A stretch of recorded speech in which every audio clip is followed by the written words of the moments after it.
The speaker left parent will take high definition audio right parent will now be used. Alt tab Zoom.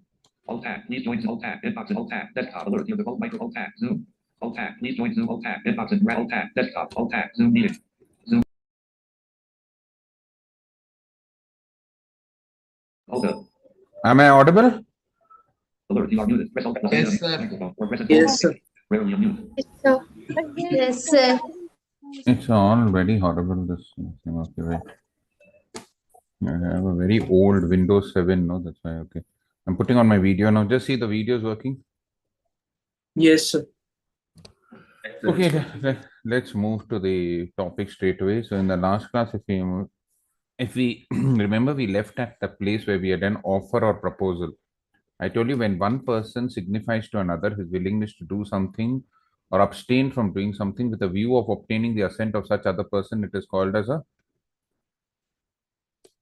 it's called as a proposal or an offer.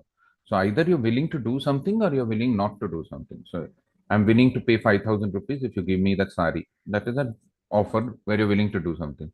I'm willing not to file a case against you in the court if you pay me the rent immediately. That's a also abstain from doing. Why are you doing that? So that you get the acceptance or the assent of the other person. I told you when you're willing to do something, it's called a positive offer. When you're willing not to do something, it's called a negative offer. Right or no? Abstain means not doing something. Obtain the assent of the other person means get the agreement of the other person. Got it or no? Right? Yeah. Okay. Let's go to the next one. Pranav? Yes, sir. So next is kinds of offer. Yeah. Okay, so you can start reading. Yes, sir. Kinds of offer: how made, express offer, implied offer, to whom made, general offer, specific offer. Okay, you can read the. Yeah. Yes, sir. Classification of offer. An offer can be classified as general offer, special offer, specific offer, cross offer, counter offer, standing, open, or continuing offer. It's not a first General one. Yeah. Yes, sir. General offer. It is an offer made to public at large, and hence anyone can accept and do the desired act. In terms of Carlyle versus Carbolic Smoke Ball Co. Read that thing because this is the first time they've described a case, right? They described Yes, sir. Balfour versus Balfour, so this is the second case. Whenever they give you a case law which is there in the textbook or in the study material, you have to know that case law properly because they can ask you a question on that. Okay? Yeah. You have anything to say, Pranav? No, sir. They've just given a small section, Yeah. section 8 description and then the case law. Please read it out. Okay. In terms of Section 8 of the Act, anyone performing the conditions of the offer can be considered to have accepted the offer. Until the general offer is retracted or withdrawn, it can be accepted by anyone at any time as it is a continuing offer. Case law: Carlyle versus Carbolic Smoke Ball Co. 1893. Facts. In this famous case, Carbolic Smoke Ball Co. advertised in several newspapers that a reward of £100 would be given to any person who contracted influenza after using the smoke balls produced by Carbolic Smoke Ball Co. According to the printed directions, one lady, Mrs. Carlyle, used the smoke balls as per the directions of the company and even then suffered from influenza. Held, she could recover the amount as by using the smoke balls she had accepted the offer. Okay, now let me explain this. Now, there are different types of offer. The first offer is general offer. What it is called general offer. Whenever you make an offer to the world at large, to anybody and everybody, it is called a general offer. What it is called a general offer. So they've given you an example of a general offer. There was this company called Carbolic Smoke Ball Company Limited, which used to make capsules. What it used to make? Capsules and medicine. And they advertised in the paper that anybody who consumes our tablets or uses our tablets, and if you get influenza, flu, viral fever, if you get flu or viral fever after eating our tablets, we will give you £100. What will give you? £100. Now, this lady, she used those tablets and she got influenza. What she got? Influenza. So she went to the company and said, see, I used your tablets, even then you got influenza. They told, so yeah, but you're so old, you don't have immunity. We didn't make the offer to you. We made the offer to people who have good health. So she went to court. Her name was Mrs. Carlyle. The court held that the offer was made generally to the world at large. What, to the world at large? That means anybody can accept the offer. What, anybody can accept the Accept the offer. correct or no? So it clearly mentioned the company offers to give a prize money of £100 or compensation of £100 to anybody who contracts influenza after using our tablets. So the offer was not made to one specific person. It wasn't made to Pranav Pai, or it wasn't made to Sana, it wasn't made to Faiza, it was made to the world at large. What, it was made to the world at large. So whenever an offer is made to the world at large, correct or no, it is called as an. So for example, Pranav has an apparel store. He makes an advertisement in the newspaper. Only for today, there is an unbeatable offer in Pranav Apparels. Pick up any t-shirt in my apparel store for rupees 99 only. What, for rupees 99 only? Only. So Faiza can go and buy a t-shirt for 99. Amit can go and buy a t-shirt for 99. Sana can buy a t-shirt for 99. Can he, Pranav, go and tell Sana, no, no, no, this is not meant for PUC students. This is meant only for degree students. Can he stop her from buying the? No. No, no. No, Can he say, no, no, no, Amit, you can't buy because your size is very large, so I can't sell it to you. Reduce your weight only, then I'll sell it to you. I'm just giving an example. He can't do anything. If you're making the world offer to the world at large, anybody who reads the offer can accept the offer. What, can accept the offer? So that offer which is made to the world at large, to the public at large, is called as general offer. What it is called as? General offer. Understood or no? Yes, sir. yes, sir. Okay, go to the second one. Yes, Hmm. sir. Special or specific offer. When the offer is made to a specific or in a certain person, it is known as a specific offer. Specific offer can be accepted only by that specified person to whom the offer has been made. Bolton versus Jones. Example 39. A offers to sell his car to B at a No, certain no, cost. no. Okay. Any other example? They're given the case of Bolton versus Jones. Later on, they're given it, no? I think so. They've not explained anything here. Okay, that's only one example they're given. Yes, sir. Okay, now let's explain the second part. Special offer or specific offer. What it's called, special offer or specific offer. So when an offer is made to a specific person or a specific individual, it is called a special offer or a specific offer. And when an offer is made only to a specific person, only that person can accept the offer and nobody else can accept that offer. What, nobody else can accept that Offer. For example, let's say Amit. Hi Amit, you're there? He's not there. Shravanagiri, you're there? Yes, sir, I'm there. Okay, now what is happening, Amit, at the background? So much noise. Sir, I'm coming from college. Which college? So transfer. Huh? Sir, Trans. transfer. Okay, okay. Now let's take an example. Amit is there from Transcend and Tanushri is there from Kumaran. Tanushri, are there? Yes, sir. Now Amit comes and tells you, Tanushri, I want to make an offer to marry you. Now can Sahana accept the offer on your behalf? Sahana says, no, no, no, Amit, don't want. Instead of Tanushri, I'll marry you. Is it possible? No, sir. Tanushri, you make an offer to Pranav Pai. And Shravan Hegde says, no, no, Tanushri, I love you a lot. I will only marry you. Leave Pranav. Will you marry Shravan? No, sir. Whom will you marry? No one. A. You made offer to whom? Pranav. So whom will you marry? Okay, I'll just leave it. Okay. I'm just giving an example. So when an offer is made to a specific person, only that specific person can accept the offer. What, only that particular person can accept the Offer.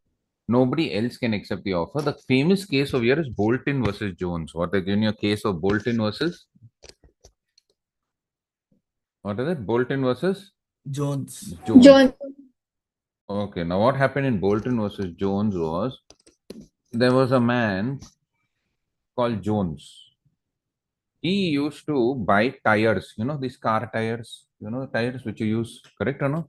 He used to buy car tires from his friend who had a shop. Who had a Oh, shop, correct or no? But that friend, no, he used to always write a letter. My friend, my tires are run out. Please, can you send me these many tires? And that fellow used to send him the tires. But his friend sold that shop to another person called Bolton. What the friend sold that shop to another person called Bolton. then. And Jones did not know, or Jones did not No. know. So what he did, he wrote a letter to that. The address is the same of the shop. He wrote a letter, dear friend, so and so, whatever his name is. I want to place an order for 4 tires at rupees 3,000 per tire of rupees 12,000. Please send me the tires. I will send you the money. I will send you the money on receiving the tires. So he made an offer to buy tires from that shop. But he wrote the letter to his friend. He wrote the letter to his Friend. friend. That Bolton saw the letter and he said, okay. And he supplied 4 tires. He supplied 4 tires. But when Jones got the tires, he came to know that it is not from his friend. This friend had sold the shop to somebody else. So he returned the tires. He returned the Tires. Tire. So Bolton got angry. He filed a case. He said, see, Mr. Jones made an offer to buy tires. I accepted the offer and I supplied him the tires. Now he's refusing to pay. The court said, did he make the offer to you? Did you make the offer? Did he make the offer to Mr. Bolton or did he make the offer to the friend? Mr. Bolton? Friend. To friend. So how are you going to accept the offer? Might be he wanted to buy only from his friend. So the offer was made specifically to that friend. It was not made to you. So you cannot accept that Offer. offer. Correct or no? Understood? Yes or no? Yes, sir. Yes, sir. Yes, sir. So when an offer Yes, is sir. made to a specific person, only that person can accept the offer. Nobody else can accept the Offer.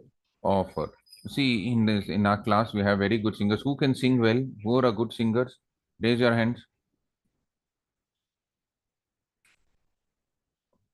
Pranav is a very good singer. Pranav, you are a trained singer, no? Yes, sir. What do you sing? Hindustani or Carnatic? Sir, I've learned both. I sing Hindustani right now. Who else other than Pranav who sings?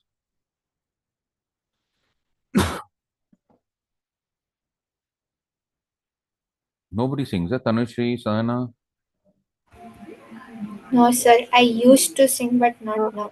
Like, Nobody else is means I want people who are learning to sing or anybody who sings in the college or in the sings in the I randomly sings. sir, Ramani has raised her hand. Ramani, you're a trained singer or just a casual singer? Oh, sir. No. It was like in my house, everybody sing. Like it's a genes. Like my mother, father, they Okay, all but you sing. didn't apart you didn't like go us. for any formal training just to No. ask I you. went. No, I went until like it was a cut. Like seventh till seventh, I went Till to seventh, Sangeet. okay. But now you sing light music, means these film songs and all that, or what do you sing? I do. Okay. Now let's say we'll take Pranav as the only trained singer, so we'll take KP. Now let's say it's Ramani's birthday, and she says, Pranav, you're a very good singer. You come and perform at my birthday. I'll pay you 10,000 rupees for a 1 hour performance. But instead of Pranav, Amit accepts the offer. Does Ramani have to entertain Amit to sing? Because Pranav's voice is separate, Amit's voice is. Ramani might want him to sing Hindustani. Might be Amit will sing only Carnatic or he might sing only bhajans. But who knows? So when you're making an offer to a specific person, especially when it's talented, here though it was tired, but especially when it's talent, no other person can accept the offer. What no other person can accept the offer. Offer. Yes, sir. But I'm very, very surprised that only two singers are there. Usually in all South Indian houses, the girls are sent for Bharatnatyam and singing. I don't know. Most of them you all would know. Amit and Adrit also raised their hand. Huh? Amit, what have Amit, you? Amit, what did you learn? You learned singing or you just sing casually? Sir, I casually sing. Huh? Okay. I casually sing. Yeah, but you hear people on YouTube like that and you imitate, or you means you listen to Sir, I music can seriously? imitate and I can sing nice, but Oh, I'm not okay. trained. Okay, good, good. That also is a great talent to have. Okay. So like that, any person who's when you make an offer to a specific person, only that person can accept the offer. Nobody else can accept the offer. That is called special offer. What it is called? Special offer. offer. Let's go to the third one. Adrut also sings. Adrut, you also sing casually or is it serious? Sir, I went for Sangeeta for 5 years. Till which standard? Sir, from first standard to fifth standard and sixth standard, I continued. Okay. Then I left, sir. Good, good. But now you do little bit singing for your school, college, anything? No? No, sir. For college and all, I don't sing. I randomly sing, sir. Okay, randomly. Okay, good, good. Okay. Sir, Oh, Likith Shetty also raised his hand. Likith, you are also a trained singer or casual singer? Yes, sir. I was going from 3 years. Now I left. When did you, till which standard you start? Till ninth. Okay, till ninth is also good enough. Now you're in 11th, huh? Yes, sir. But how much did you learn? Did you pass the first level or something? No, sir. I will have to write the exam, junior. Music is a very good way to also boost your memory, because you have to learn so many ragas, you have to learn so many notations, no, Pranav? You need a super memory, no? Yes, sir. How do you remember all that? You have to by practicing it again and again, huh? Kind of, yes, sir. Then after a point of time, it just becomes natural, huh? Or what? Or you still Yeah, yeah. For me, that's what happened. Yeah, after a point, it became natural? easy. Yeah, that's what happens. But otherwise, you require a huge memory. It's very good to improve your memory. Singing and music is very good, especially remembering the ragas and all that. No, it's very, very okay. Coming to the point. So this is the special offer. What it is called, the special offer. Offer. Even for that dance, also you have to have a good memory. No, you have to remember which step to do, left, right, and all that, right? Unless you're an impromptu dancer, but otherwise, if you're a trained dancer, you have to remember, right? In Bharatnatyam and anything like that. Yes, sir. Yes, sir. Hmm. Okay, let's go to the third one. Yes, sir. Hmm. Cross offer. When two parties exchange identical offers in ignorance at the time of each other's offer, the offers are called cross offers. There is no binding contract in such a case because offer made by a person cannot be construed as acceptance of another's offer. If A, so they've given an example. Okay, now let me give you the what is crossover. Crossover is when two people simultaneously make offers to each other without knowing that the other person has made an offer.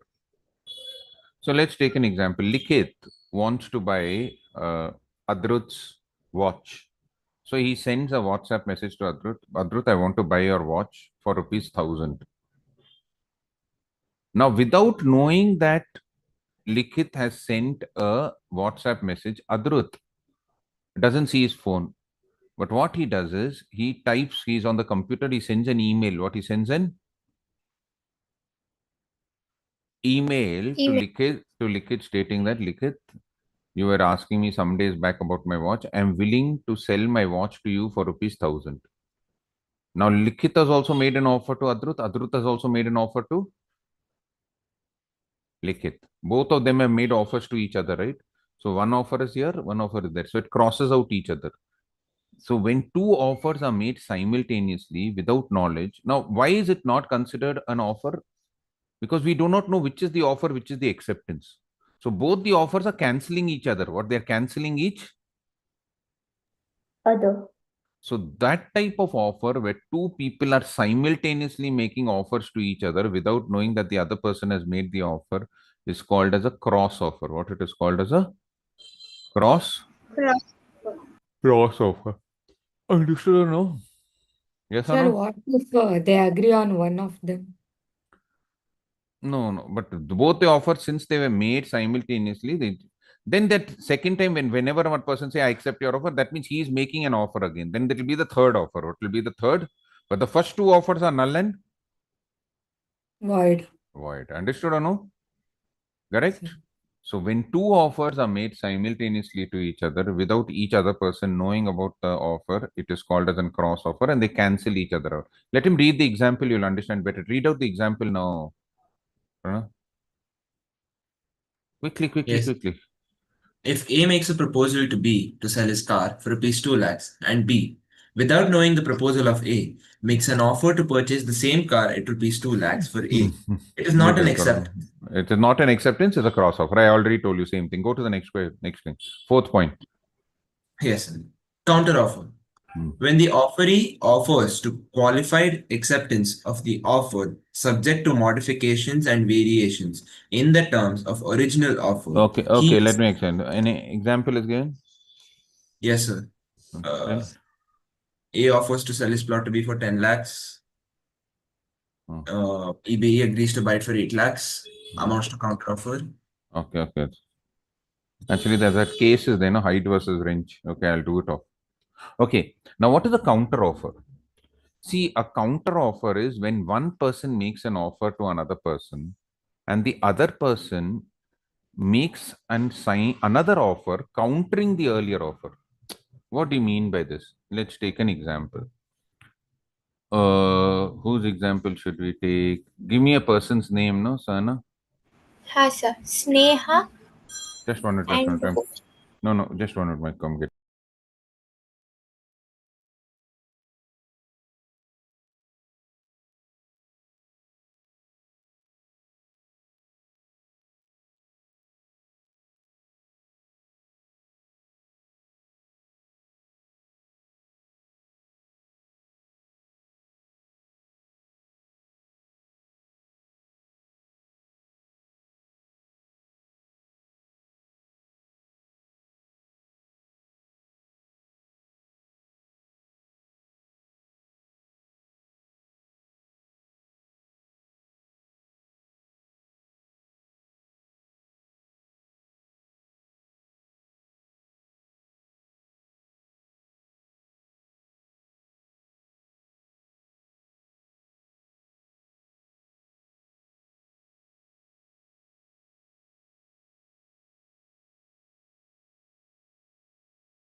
Okay. Am I audible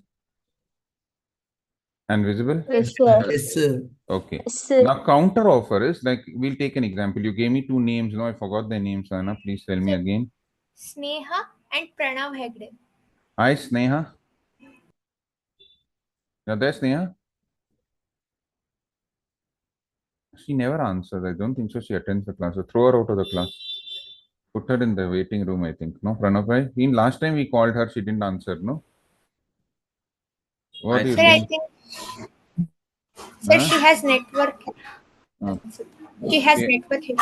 How do you know? Sir, she's trying to like talk, but she's not able to.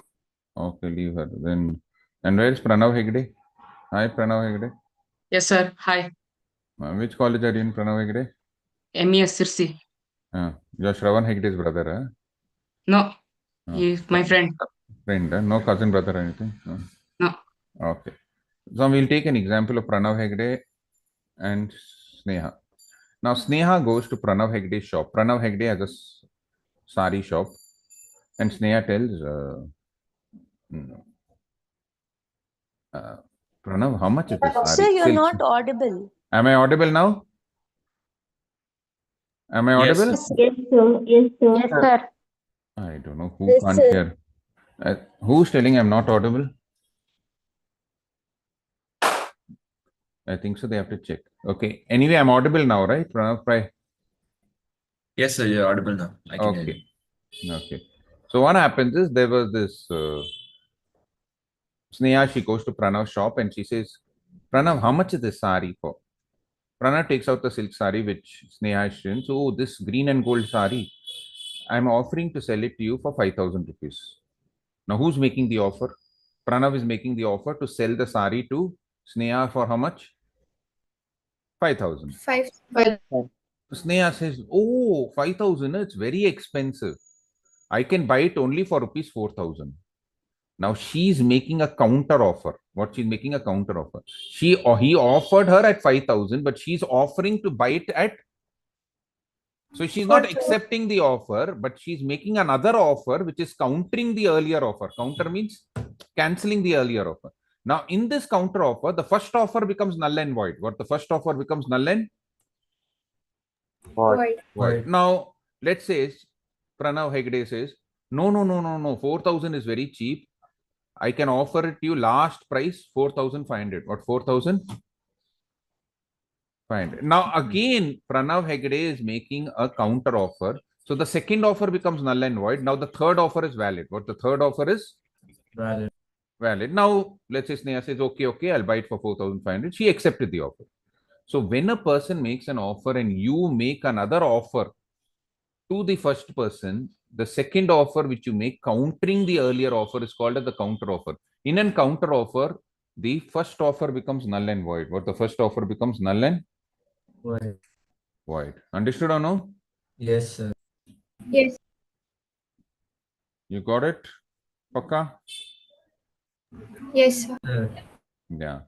So when offers are made, where the first offer or the second offer and the second offer is made, the third offer, the second offer is valid, the first offer becomes null. Then you make the third offer, the second offer becomes null and void. So those type of offers where you're making a qualification. Qualification means you're accepting it, but at a lower price.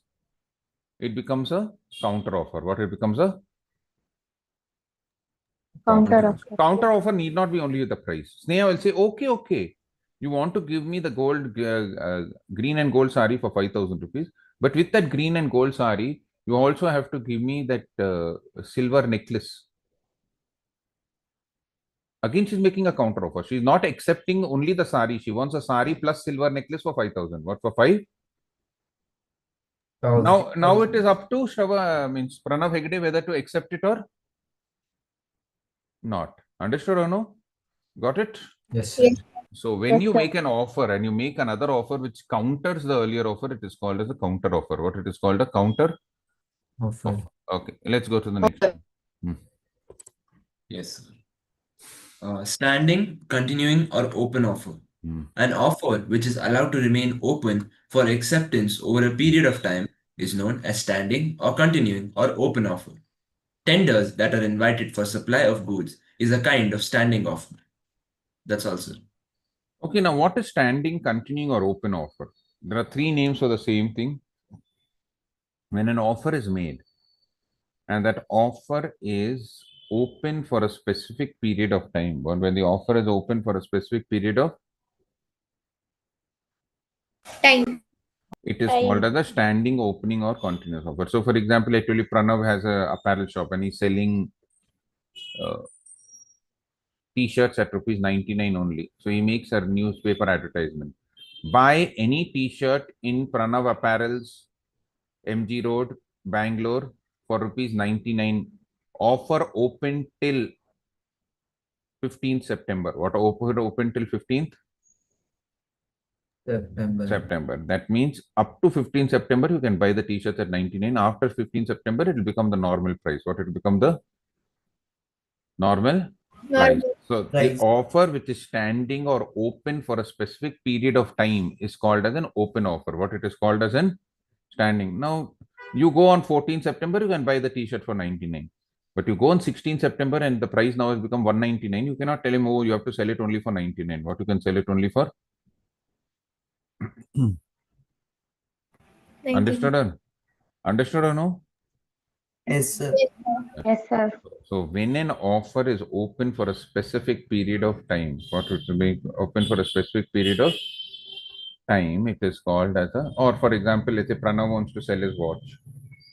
He sends a message to Adrut. Adrut, I'm offering to sell my watch to you for only rupees 1000, but this offer is open only till 5th September, 12 noon. If you do not accept by that time, then the offer gets cancelled. What the offer gets cancelled. So now Adrut can say yes or no till 12 noon on 5th September. But after 5th September, 12 noon, suppose he says he accepts the offer, it is not a valid acceptance because the offer was open only till a specific period of time. Time. Now, what is a tender? I'll come to you later. It's also called invitation to offer, which I'll talk about at a little later point of time. Don't worry about tender for the time being. Correct or no? Okay. Excuse me, sir. Yes. Who's this excused? Sir, Tanushri. Tell me, Tanushree. Previous batch. Huh? Of previous batch, sir. Tell me, Tanushree, of previous Sir. batch.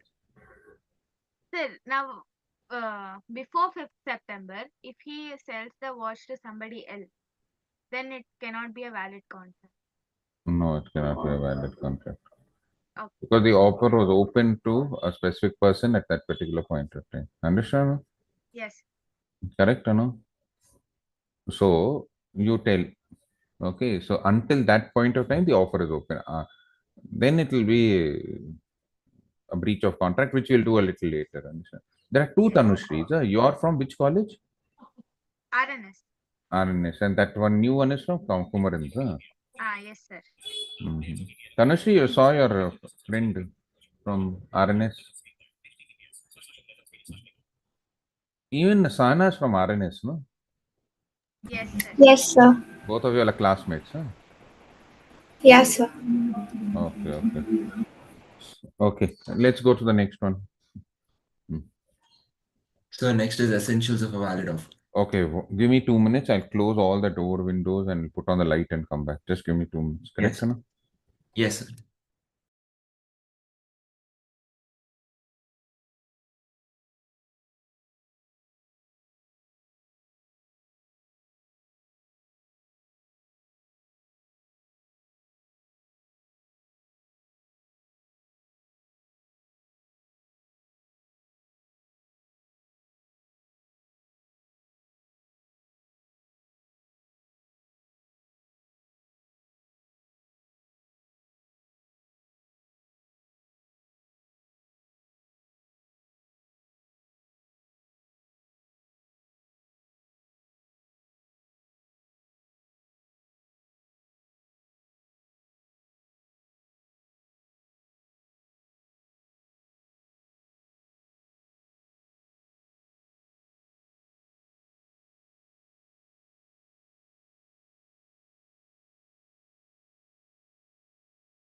Okay, am I audible and visible? Yes, sir. Yes. Yes, Let's sir. continue. Now we're going to the next topic. Just like you have essentials of a valid contract, you have essentials of a valid offer. What you have essentials of a valid offer. So let's understand what are the essentials of valid offer. That means unless these conditions are fulfilled, an offer is not treated as a proper offer. Correct or no?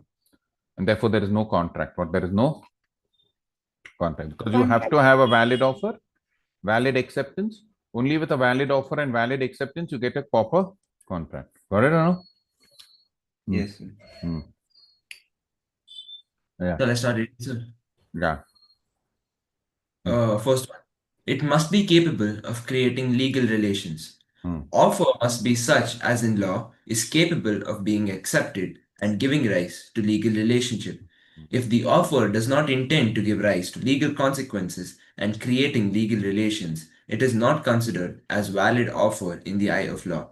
A social invitation, even if it is accepted, does not create legal relations because it is not intended Okay. so. Okay. So the first one is an offer must be made with an intention to create legal relationship. Wasn't the same point which I did when I did essentials of a valid contract? I had given two cases. What was the case I'd given you? Dalai Haldar versus Sheikh Mohammed. Remember? Yes, This sir. businessman, he called a rich businessman for his social party. Now that was an offer, but was it with an intention to create legal relations that I'll take you to court if you don't come for the party? No. So any offer made without an intention to create legal relationship is not a valid offer. What it is not a valid offer. For example, remember that Balfour versus Balfour, Mrs. Balfour made an offer to her husband, please could you send me 30 pounds every month? And he accepted the offer. But was it made with an intention to create legal relationship? No, it was a domestic offer. Correct or no? Yes, sir. Yes, sir. Yes, sir. Adrut might tell his friend, see, on Saturday there is Ganesha, they're going to put him in the water.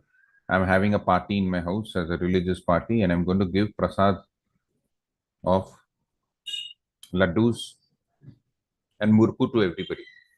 Now he makes the laddus and murku, his friend doesn't come. Can he take the friend to court?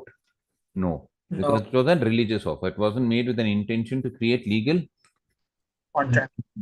Faiza, on Friday, there is Eid Milad, Prophet's birthday, and she wants to make biryani in the house, and she calls her friend, and her friend doesn't come.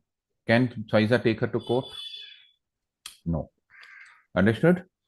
So, an offer must be made with an intention to create legal relationship. Correct or no? If it is made as a social invitation, religious, domestic, it does not carry any status. So offer must be made with an intention to create legal risk. That's the first point. Second point. Yes, sir. It must be certain, definite, and not vague. If the terms of an offer are vague or indefinite, its acceptance cannot create any contractual relationship.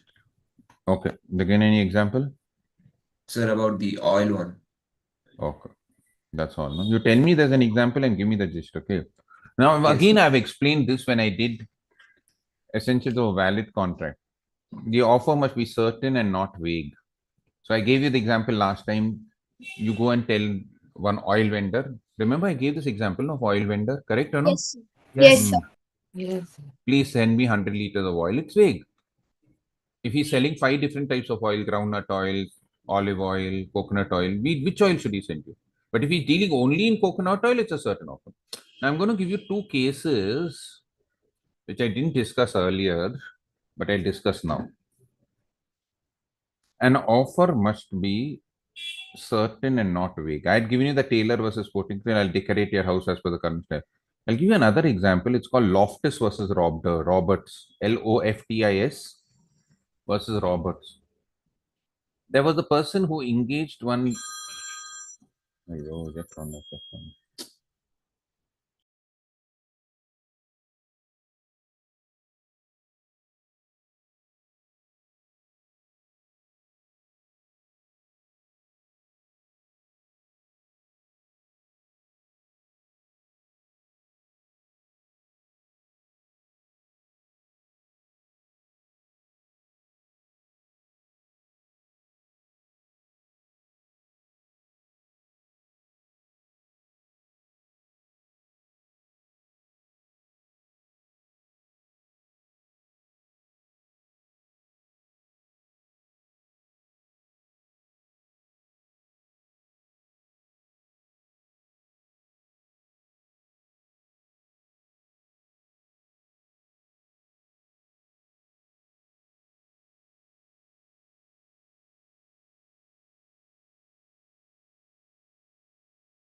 Okay, am I audible and visible? Sorry, guys.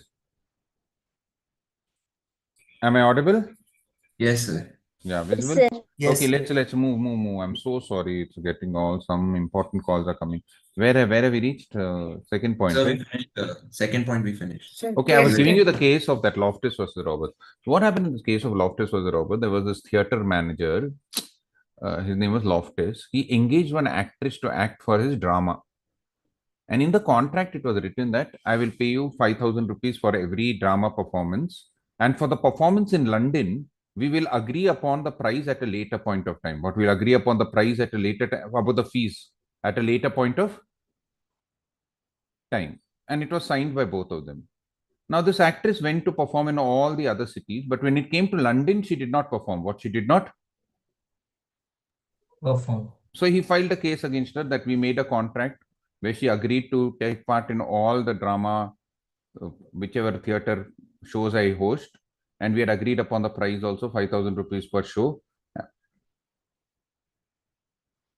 But the court held that the contract was not valid because it was written there that the amount of fees paid to her in London will be agreed upon at a later point of time, which is very uncertain.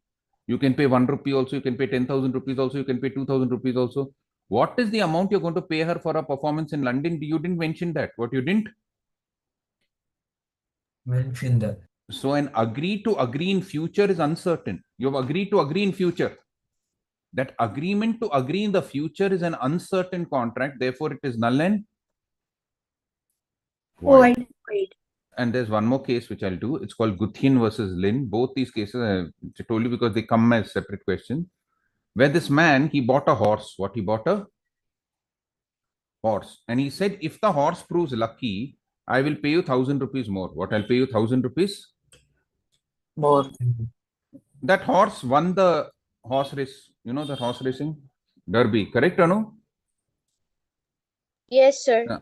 So the person told you have to pay me 1,000 rupees more. The seller of the horse. This fellow refused to pay 1,000 rupees more. They went to court. The court said, what is lucky? For you, lucky is winning the race. For him, lucky might be winning a lottery of 10 lakhs. For another person, lucky may be getting good marks in an exam. How do you know what is lucky? Can luck be defined clearly? No, sir.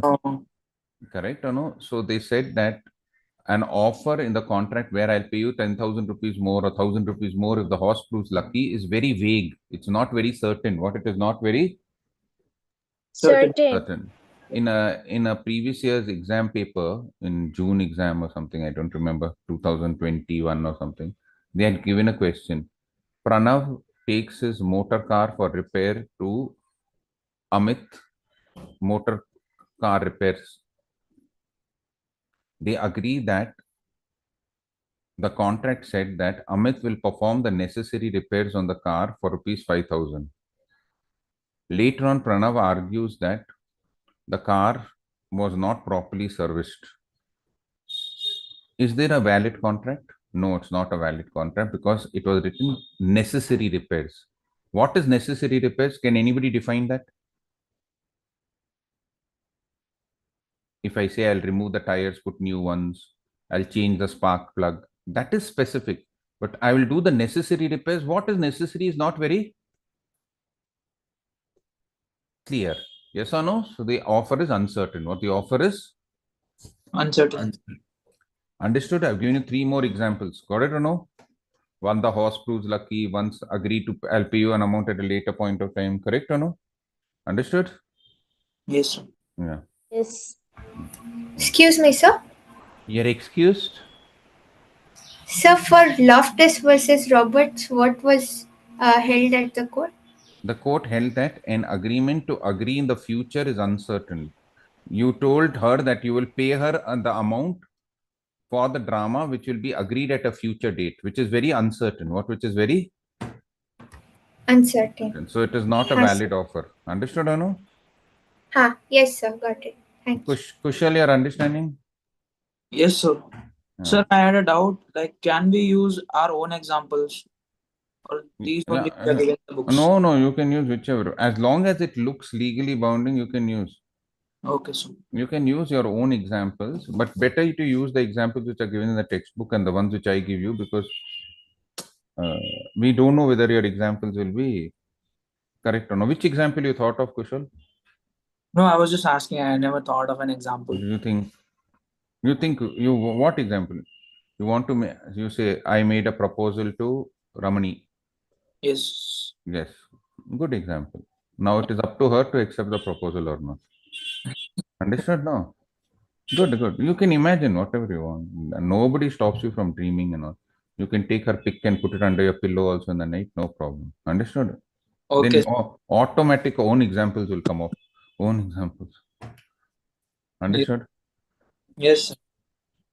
What, Ramani? People want to take your example. What? What? What's this? What? That Kushal is telling that he wants to take his own example with you and all. Oh, really, sir? It Oh, was you sir. pointing. He didn't even understand the single thing what you taught. No, he told, yeah, I will take Ramani's example. Yeah, you For, were very fast. That's for why he was in slow. you were saying, yeah, And he yeah. said, huh? In the No. example, you write, example for a valid offer. I proposed to my very good friend Ramani, I want to marry you. This is a valid offer. Understood? I asked Sir, Ramani to come to unknown person, sir. Unknown person. That is the beauty of caps. Correct or no? Some unknown person will become very known to you in a few years. Ramani, see how exciting life is getting for you. No, My God. Not my even a God. few, like few days, not even a week. Not in a week, and your knees are becoming weak. Your knees, very good. Okay, okay. Let's go to the next one. The Sneha has raised her hand. Sneha, yeah, tell me, Sneha. Sir, sorry, sir, that time you called my name. I called your name. 1 minute. But Somebody rang the bell. 1 minute. Just wait. 1 minute.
Sneha, hello. Yes, sir. What you want? Sir, that time you called my name, but there was technical issues, so that I couldn't answer. Sorry, sir. No problem. Now all your issues are solved. Huh? Yes, I am joining through mobile now. You are joining through mobile. This is very good. Next Okay, time, how sir. you'll join? Next time through mobile on this. You'll join through mobile only. Yeah. Okay. Okay. Very good. With whom will you give examples? Sneha and who? Pranav Hegde. Pranav Hegde. Yeah. Okay. Yes. You are from where? I'm from Shirsi, sir. Sirsi. He in Pranav Hegde is from Sirsi. No, don't know, sir. No, he only who told you from Sirsi? Head up of these calls today. Oh, anyway, leave. I'm not picking. No problem. Okay. Thank you, Sneha. Next time log in through mobile. Okay. Okay, sir. Sorry. No problem. Okay, let's go to the next one. Pranav. Pranav, bye. Yes, sir. Hi. Yeah. Hi. Bye. Kalekai. Sir, yeah, third one. What is this hi and all that? That was very nice. Hi. You heard Thank you, that straight, no? Sana? Hi, bye, Kalekai. You're not Sir. heard. You have heard of this term? Hi, bye, Kalekai. Yes, sir. Yes, sir. So tell Pranav, hi, bye, Kalekai. Sir. Hey, please, yeah. Hi, bye, Hi. bye. Hi. Pranav, bye. Hi, bye, Kalekai, Pranav, bye. Okay, let's go to the next one. Yes, sir. Yeah. It must be communicated to the offering. An offer, to be complete, must be communicated to the person to whom it is made. Otherwise, there can be no acceptance of it. Unless an offer is communicated, there can be no acceptance by it. An acceptance of an offer No. in Okay. ignorance of Okay. the Okay. Is not a valid offer. Okay. And it must be communicated to the offeree. And again, any example there? Lalman Shukla versus Gauridat, nothing they mentioned. Yes. Lalman Shukla versus Have they explained the case? Yes, sir. Okay, then read that out. Quickly.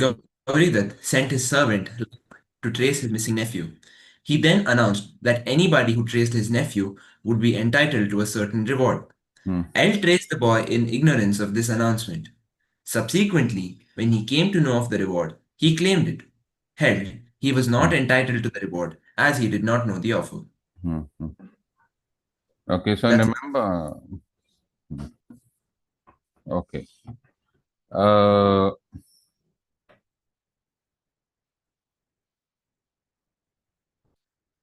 An offer must be communicated to the offeree.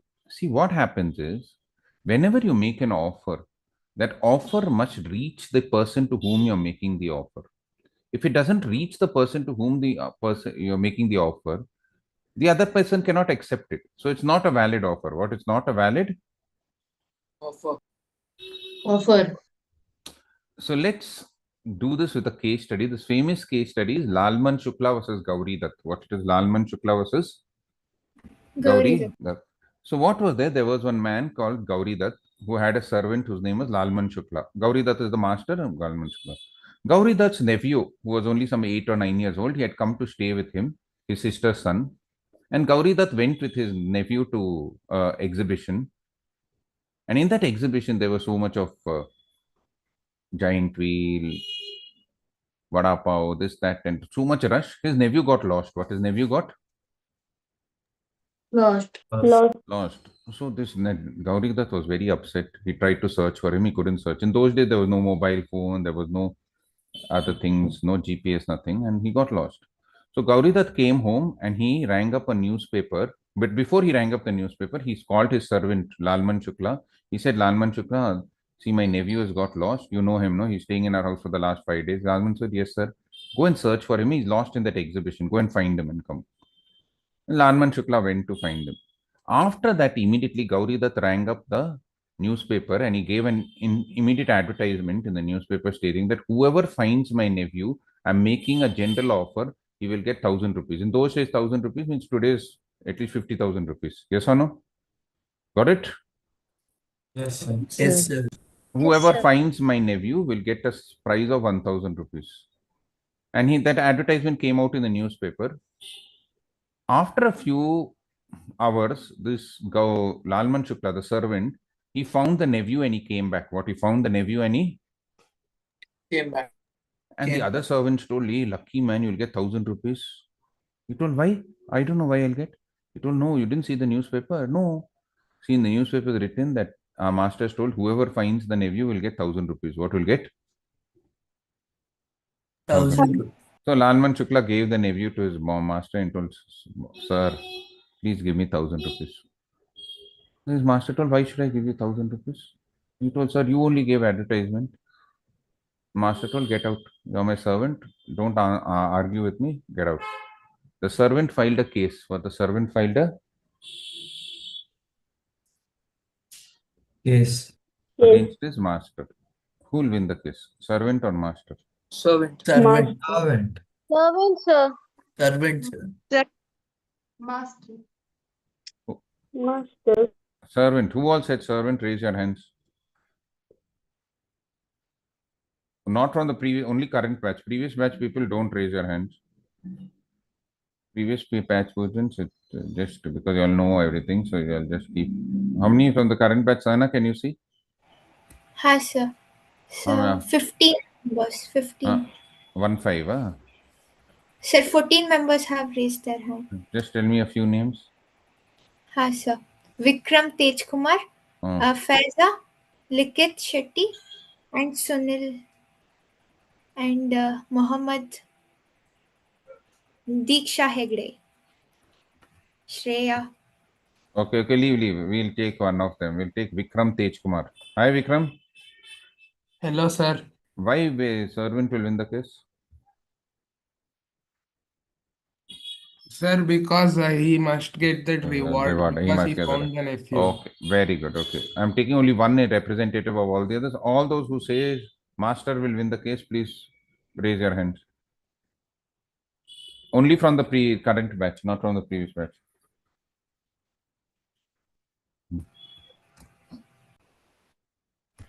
So 7 people have raised Who their all are hand. there? 8. Anish, Tanushri, Amit, Nandita, Dhanya Vibhat, Adrit, Ramani, Dhanya Hegde, and Diksha Hegde. Diksha Hegde, both she's raising her hands. Yes, sir. Diksha is very smart. Diksha Hegde, tell me why master will win the case. She put her hand for that also, this also. Double trouble. Yeah, yes, sir. So Diksha, tell me. Danya Hegde, you're there?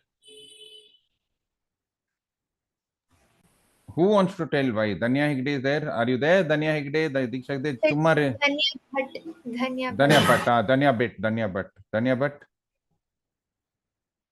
Sir? Why you think master will win the case? Because the offeree didn't know about the offer that Very good, clever girl. Where are you, Sitsi? From where no, are sir. you? Then Bangalore. Sir Shirsi. Sitsi, you're from Sitsi. Yes, sir. Very good, clever girl. Because the person servant did not know about the offer. Was the offer communicated? No, the offer was not communicated.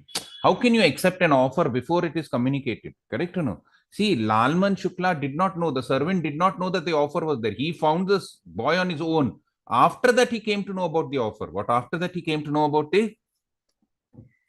So how can you accept an offer without knowing about the offer? What without knowing about the?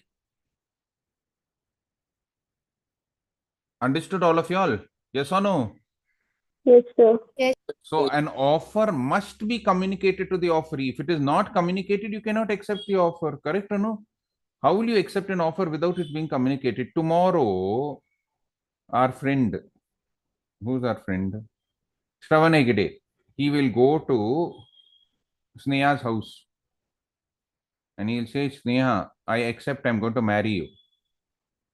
Sneha didn't give an offer only to marry. Before that, only accepted the offer. Is it proper?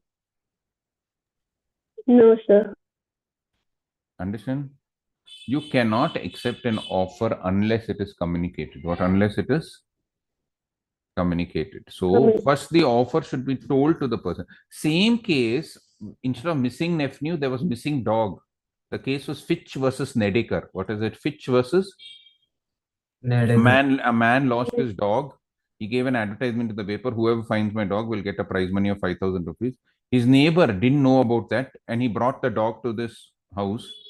After that, the neighbor came to know that he's put an advertisement. So he asked the person, "Give me 5,000 rupees." He didn't give the money. The court held that, "See, Mr. Neighbor, you didn't know that he was giving an offer of 5,000 rupees. So how can you accept the offer without coming to know about it? What, without coming to Know about it. Know about it. That is called as, what is it called as here? It is called as an offer must be communicated. Go to the next one, Pranab. Yes, sir. Hmm. It must be made with a view to obtaining the assent of the other party. Offer must be made with a view to obtaining the assent of the other party and not merely with a view to disclosing intention of making an offer. They haven't given anything, sir. See, whenever you make an offer, you must make an offer with a view of obtaining the assent of the other party. It is not just a joke. So suppose I tell Ramni, you want to buy my house for 5 rupees. Am I doing it jokingly or am I doing it seriously?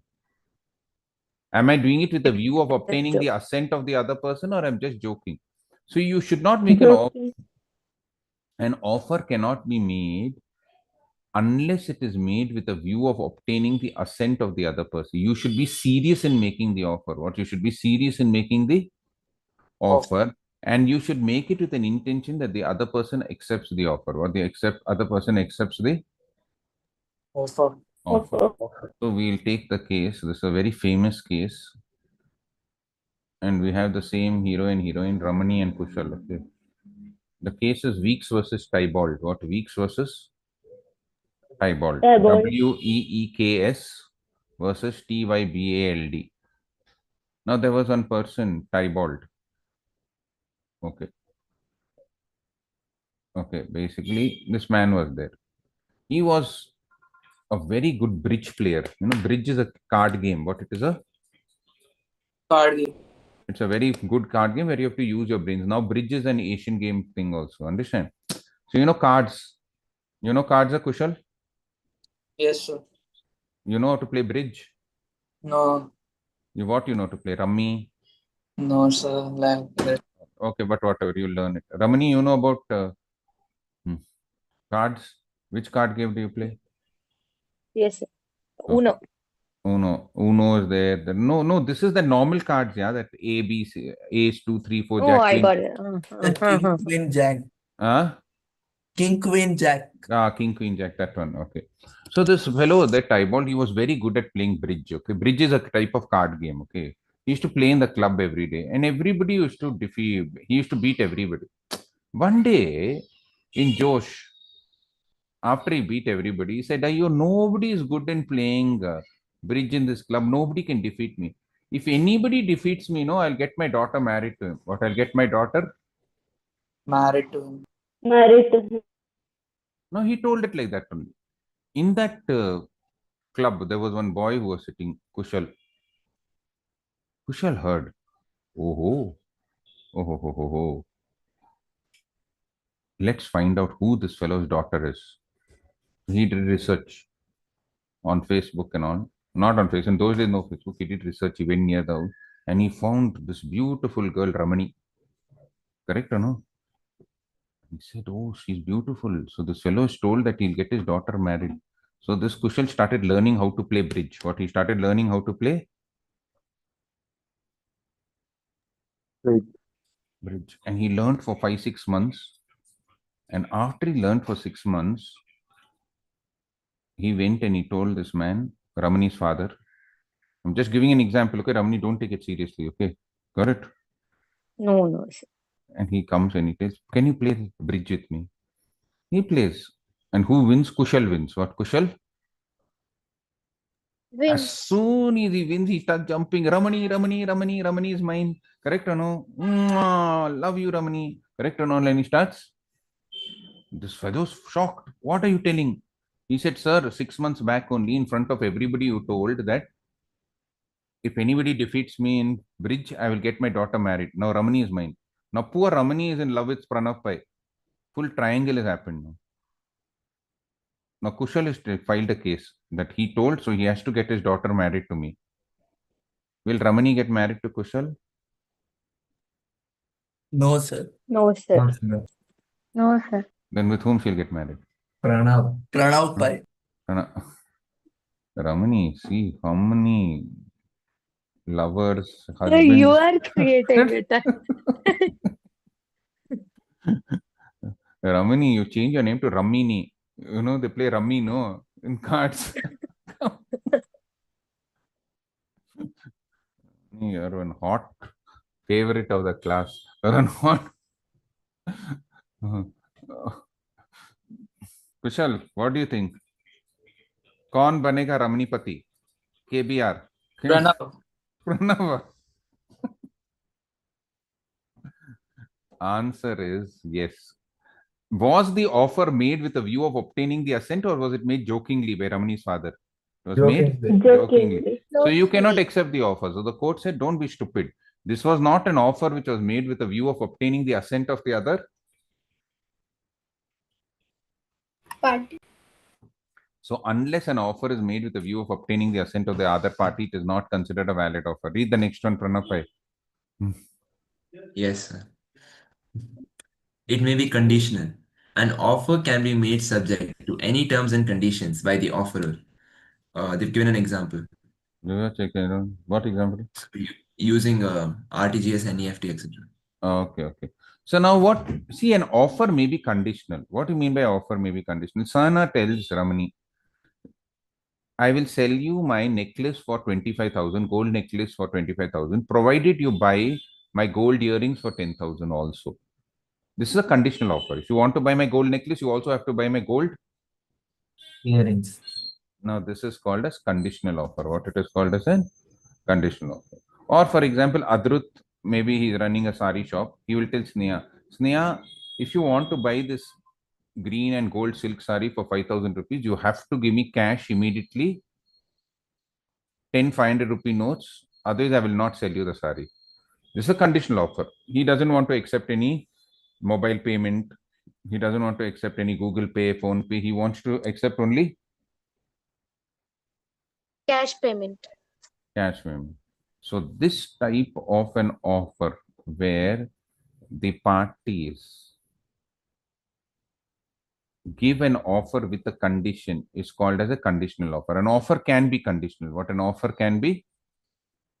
Conditional. You have seen these offers, no? Big Bazaar offer, Smart Bazaar offer. 30% discount if you buy goods above rupees 5,000. What goods above rupees? 5,000. Flat 100 off on all products. If the bill in Myntra is more than 1,000 rupees, what if the bill is above? If you buy 500 rupees, can you ask them for a discount of 100 rupees? No. No. So those are called as conditional offers. What are they called as? Conditional offers. Understand now? Yes, Anish, got it, Anish? Yes, sir. So that offer which is made with a particular condition is called as conditional offer. Okay. Next one. Yes, sir. Offer should not contain a term, the non-compliance of which would amount to acceptance. Okay. Thus, one cannot say that if acceptance is not communicated by a certain time, the offer would be considered as accepted. Okay. Then they've given an example. Example. Read the example. Example. Read it off. Read it off. A proposes B to purchase his Android mobile for rupees 5,000, and if no reply by him within a week, it would be assumed that B had accepted the proposal. This would Okay, not leave. Now, the next point for an extension of a valid offer, an offer must not contain a term, the non-acceptance of which leads to an acceptance. What do you mean by that? Now, I'm going to give you a case law. From the case law, you'll understand this point, okay? It's a very famous case law. It's called Feldhaus versus Bindley. What is the case law? Feldhaus, Felthouse versus Bindley. Correct or no? Yes, sir. You all know Bindley? Yes. Bindley is the brother of Bendekai. Okay. Okay, Bindley. Now, what happened is Bindley, there was that fellow, Feldhaus was the uncle, and his nephew was one person called Bindley. Bindley had a stud farm. Stud farm is a farm where they keep horses. They breed horses, they make horses eat grass, they make them run, and then they sell the horses at a profit. What they sell the horses at a Profit. Profit. It's a stud farm. So this Feldhaus, that uncle, he went to this Bindley his nephew's farm, and he saw some beautiful horses were there. One horse was very nice. It was a black horse. What? It was a black Horse. Horse. and he liked that horse. He touched that horse and he said it's a very nice horse and it's very good at running and all that. He liked that black stallion. So, but he wasn't decided whether to buy it or not. He told his nephew, Bindley, see, it's a very nice horse. I like it. But I'm not sure whether I want to buy it or not. The nephew told, okay, you go back and you decide and tell me. Afterwards, this Feldhaus went back to his home, to his native place, and he sent a letter. In those days, there was no telephone, telegraph, and all olden days, no 1900s, 1920, 1930. He sent a letter to his nephew stating that I am offering to buy that black stallion horse for rupees 1 lakh. And if I don't hear anything from you within 1 week, I will consider that you have accepted my offer. What I will consider that you have accepted my Offer. The letter reached that nephew. He read the letter and he told that person who's taking care of the stable. Stable is the place where the horse are kept. Don't sell this horse to anybody else. My uncle has already booked this horse. What my uncle has already booked this. Horse. But by mistake, that servant sold off the horse to somebody else. What? Sold off the horse to somebody Else. else. After some days, this uncle came back and he told, where is that black horse? He told, sir, by mistake, we sold it off to somebody else. You can buy another horse. He told, no, I made an offer to you, no? And I told you that if I don't hear anything from you, I will consider that you accepted the offer. Now it's a breach of contract. I want that horse only. He filed a case against his nephew. What? He filed a case against his Nephew. Who will Nephew. win? Anish, who will win the case? Uncle or nephew? Sir, uncle. Okay. Uncle. Why? Because that he Sir, mentioned because clearly. yeah, he mentioned that if he didn't get any reply, then the horse is basically he accepted the proposal to sell the horse. So Okay, very. Who some He other girl considered also? as it was expected, sir. What is it? Yo, who's that girl? Baby and all. Who's that? What happened, Sana? Sir Faiza, I guess. Faisa, what? That second standard girl near your house? Hmm? Your neighbor, Faisa? Who? Some sound came and all, one small baby. No, sir. Hey, y'all all heard, no? One small baby sound, all of y'all. I guess my nephew. Yes, I guess Yes, sir. yes, sir. Faisa, what My happened? nephew, I guess. Yeah? Who? Nephew. The nephew, your Faisa, your nephew, Yes, sir. What's her name? Boy or girl? Boy. Which class is he in? He's in Montessori, sir. Montessori. He's making full noise, He keeps checking what I'm doing.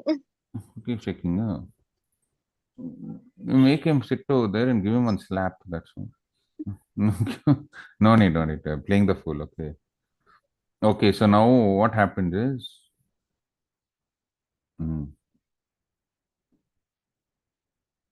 there is one famous thing. I don't know, first time one Montessori student is shouting, but remember in all the previous classes, all this Pranav, previous batch knows, I told this incident and I'm not joking. In many of the students, they have pets, dogs, cats. I don't know if you all have. Any of you all have dogs, cats? Yes, sir. I have Yes, sir. What you have? Yes, sir.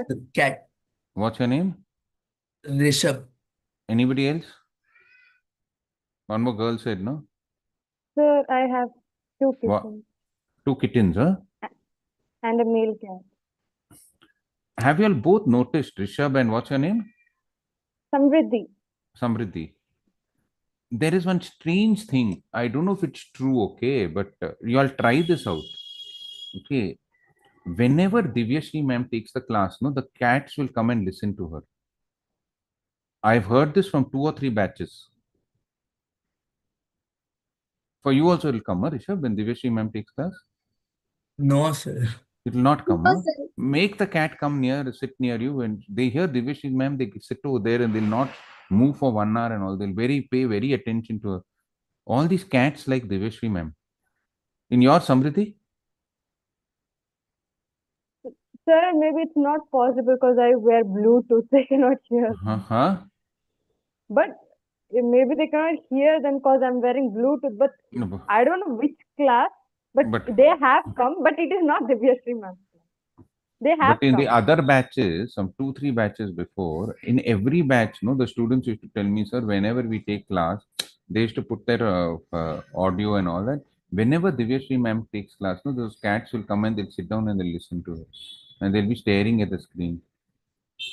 One boy, though, his cat, that one boy's name was Haider or something, that cat went and clicked that screen also. Next time you just do it without the Bluetooth and see, your cats will come and sit. Okay, sir. I'll try. You also try, man. Yes, sir. Yes. In my class, all the donkeys will come from outside. Meh, meh, meh, meh, meh. Okay. No, but I'm telling you, this is true. I don't know what she's got a very nice voice, no? So I think so. These cats get very attracted. Pranav, it happened, no? In your class also, right? In your batch or the previous batch? But I think it was the previous batch. Not your batch, no. But you all just try it. I think so. Because it happened for 2-3 batches. I also didn't believe it first. Then later on, they told me for 2-3 batches, every time they used to say, ma'am, sir, for your class, they'll not sit. But Divyashree, ma'am, they sit quietly and they listen. What only? Huh? I'll see. I'll get a cat. You have a cat, huh? No, No, it should be a domestic cat. Don't take any wild cat and all come. They'll bite you and they'll go. It should be a pet cat. It should be. They both So have. then I don't know. Rishabh has a pet cat. No, he'll see. Rishabh. Yes, sir. Next time you put the volume little louder and see if your cat sits over there and listens. Yes, sir. I will Bet try. it will try. Don't tell her and all, and then she'll get. Don't tell Divyashree ma'am and all. Then afterwards you tell me whether it's true or not. Otherwise, might be it's just for those 2 batches it happened. Yes, sir. I will try. So next class is economic. Next class is Divyashree ma'am. Oh. Then they are all economic cats. Economic cats. These cats like economics, especially microeconomics, I think. Is it really true, sir? I swear it is true. I don't know. It's not because of the economics and all. I think so because of her voice. I think so. The voice is very sweet, no? No, maybe It might she be has a very good coincidence too, pure sir. soul. Huh? So it could be a very pure soul. That's why cats are attracted. Yeah, very pure soul. And Any she animal is attracted to a pure soul. not only pure soul. I think so. It's because there is Pure pure non-violence. Sometimes when the person is speaking, no, he has no violence in his soul, no, that those people, these animals get attracted. So she might be a very non-violent, pure soul. Non-violence also, if you don't have any this thing of hitting or aggression in you, no, then these animals get attracted. I think so. Pure and non-violent soul. Like Mahatma Gandhi was non-violent soul, right? Got it? So all these animals used to come and sit with him. They used to lie down on his lap like that. So that it's a non-violent soul. When the animals don't feel threatened, right? They come and they get attracted. If the animals feel threatened, they'll bark at you. And if they sense fear and all, no? Okay, anyway, coming to the next point. Will you read the next point? So this Feldhaus won the case. They lost the case. The uncle lost the case. And you know why? See, the court held that an offer cannot concern a term, the non-compliance of which leads to acceptance. See, Feldhaus wrote a letter. If you don't write down, accept the offer within 1 month, it is accepted. The court held that, what is this? How can you write a term like this? Then tomorrow, I will write a letter to Anish. Anish, I am selling you my house for 75 lakhs. If I don't receive your response within 1 day, I will consider you have accepted my offer. Before Anish responds, I'll tell him, hey, give me 75 lakhs. Can you do like that? No, sir. Kushal will come to Ramani and he'll say, I'm offering to marry you. If you don't answer within the next 30 seconds, I'm marrying you. Poor Ramani is full shocked. She doesn't reply. 31st second, she says, no, 30 seconds are over now. He'll put a garland on her neck. Is that possible? 1 week is sufficient time, no, sir? 1 week is sufficient time, but you cannot consider anything. Suppose in that 1 week you have not decided. Silence is not acceptance. We'll come to that. Unless if you're making an expression, unless certain cases are there, silence cannot be treated as acceptance. What silence cannot be treated as? Accept. For somebody, 1 week is enough time. But who will decide what is enough time? For somebody, 1 day is enough time, 1 hour is enough time. So you cannot have rules like that where an offer is made, the non-compliance of which leads to acceptance. What an offer must not contain a term, the non-compliance of which leads to Acceptance. acceptance.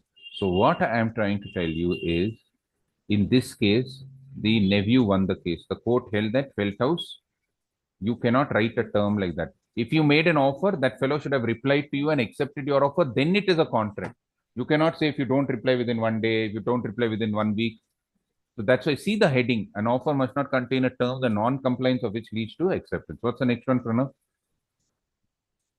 The next one is Hmm. offer may be specific or general.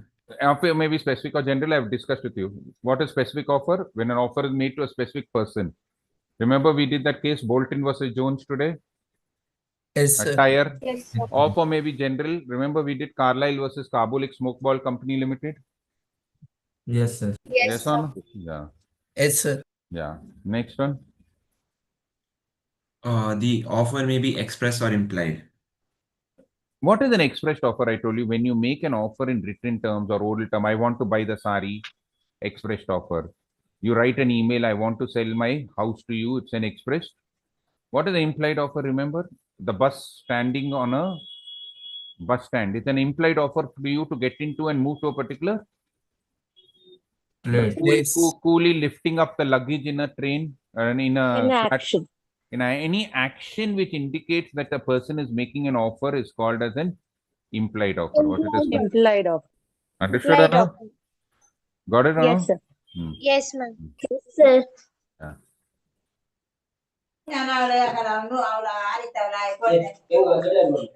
Yes. Hmm. Sir, offer is different from a mere statement of intention, an invitation to offer, a mere communication of information, a prospectus, and advertisement. Okay, that we will do in the next class. So that we'll do in the Next class. next class. Okay, I hope you all understood everything today. Yes. Yes or no? All of you all? Please go through whatever I've taught you all today and we'll meet tomorrow or whenever we have the next class. Okay? Yes. Thank you so much. Thank you so much. Thank you. Thank you, sir. Thank you, Thank sir. Thank you, sir. Bye. Bye. Thank you, sir. Thank you, sir. Thank you.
Good evening.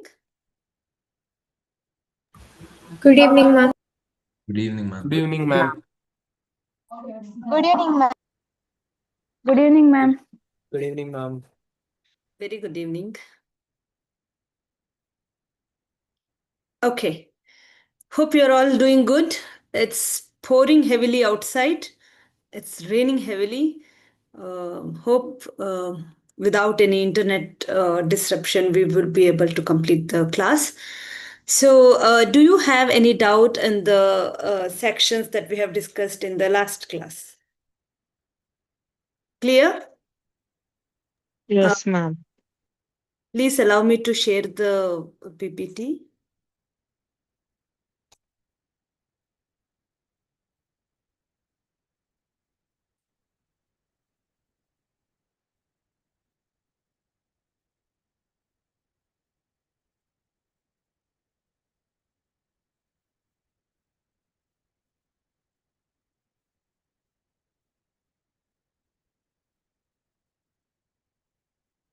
Okay. So we discussed what demand is, determinants of demand, demand function, law of demand, demand schedule, individual demand curve, market demand. This I have to teach you later. Exceptions, expansion and contraction of demand, shift in demand curve. So we have to discuss this, right? Okay. So you know what is substitute good, what is complementary good, right? How do you come to know that if X and Y, if tea and coffee, if I tell you the name, probably you will recognize whether it is a substitute good or a complementary good. If I say A and B commodity or X and Y goods, how would you say that whether they are substitute goods or complementary goods? We can decide that on the basis of the direction of the movement of these two goods. Okay, see, if price of X increases, which leads to increase in demand for Y, when price of X decreases, if demand for Y decreases, then they are called substitute goods. Am I clear?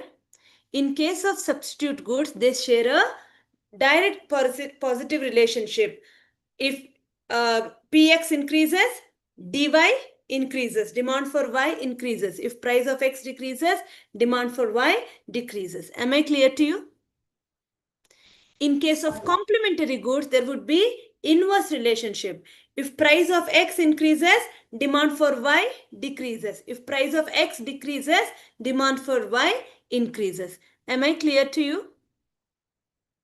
Okay. And change in demand can be expressed in two ways. One is direction wise. Rightward shift shows the increase in demand. Leftward shift shows the decrease in demand. And position wise, rightward is upward, leftward is downward in case of demand. Am I clear to you? With this, I think we can discuss this rightward shift in demand curve. So basically, we are talking about increase in demand. What are the reasons for increase in demand? It could be anything but not price, because price has remained the same. So what are the reasons? One, rise in the price of a substitute good. Correct? Rise in the price of a substitute good. Second one, fall in the price of a complementary good. See, let's say that this is Y commodity. If demand curve has shifted towards right, if demand has increased, then probably its substitute goods price has increased and its complementary goods price has decreased. Are you able to understand this point? Yes, ma'am. Yeah? Okay. And then what could be other reasons for the increase in demand? Then income of the consumer might have increased, which is not here, but I'm telling you, income of the consumer might have increased, or people's taste towards that commodity might have increased, right? People might be, wanting to buy a product of that particular thing, because see, all of a sudden the demand for Korean food has increased, demand for Korean cosmetics have increased, right? correct? And then an increase in the population will definitely lead to increase in demand. Increase in population leads to increase in demand, because as number of people, increase in the country, obviously the consumption will increase, so demand will increase. And the last one, redistribution of income to groups who favor this commodity. Okay, redistribution of income to groups who favor this commodity. What does that mean? If people who like that particular commodity, okay, if the income of that group has increases, okay, then the demand will increase. Okay, see, for example, if the income of the lower middle class or the poor class increases, probably the demand for two-wheeler will increase, because that is what they would like to have it for their convenience, right? So this is about the rightward shift. Are you able to understand? Yes, ma'am. Is there any doubt? No, ma'am. Clear with the concept? Good, great. So now we will move on to Ma'am, in textbook, that the important factors for determining demand. Ma'am, in the other factors, there are two more, ma'am. Consumer credit facility and interest rate, government policy and regulation. Yeah. So see, consumer credit facility is, see, if they get more loan, easy loan, then demand will increase, right? If interest rate is less and availability of loan is more, then the demand will increase, because people would like to spend, buy products on EMIs. Are you able to understand? Yes, ma'am. Yeah. And the next one is government policies. If government policies are in favor of the people, see, for example, if the tax rate is less, then I will have more money in my hands to spend. Then the demand increases. Am I clear? Yes, ma'am. Thank you. Yeah. Yeah. Thank you. Thank you for raising that. And this is leftward shift. I think you have written this also, right? Yes, ma'am. Yeah. So leftward shift means downward shift, which actually talks about the decrease in demand. So probably when income decreases, the demand decreases. If price of a substitute good decreases, then demand decreases. If price of your complementary good increases, demand decreases. If people go against that particular commodity, you must be knowing that at one point of time, Maggie, lead content was found in Maggie, and people all of a sudden went against the product, then the demand decreased. So decrease in population, when population decreases, demand decreases. And if income is taken away from people, like, if too much of taxes are imposed, then people don't have much money won't have much money in the hands, then the demand decreases. So these are the reasons for decrease in demand. Are you able to understand? Clear? Yes. Okay. Yes. Now I want you to write down this.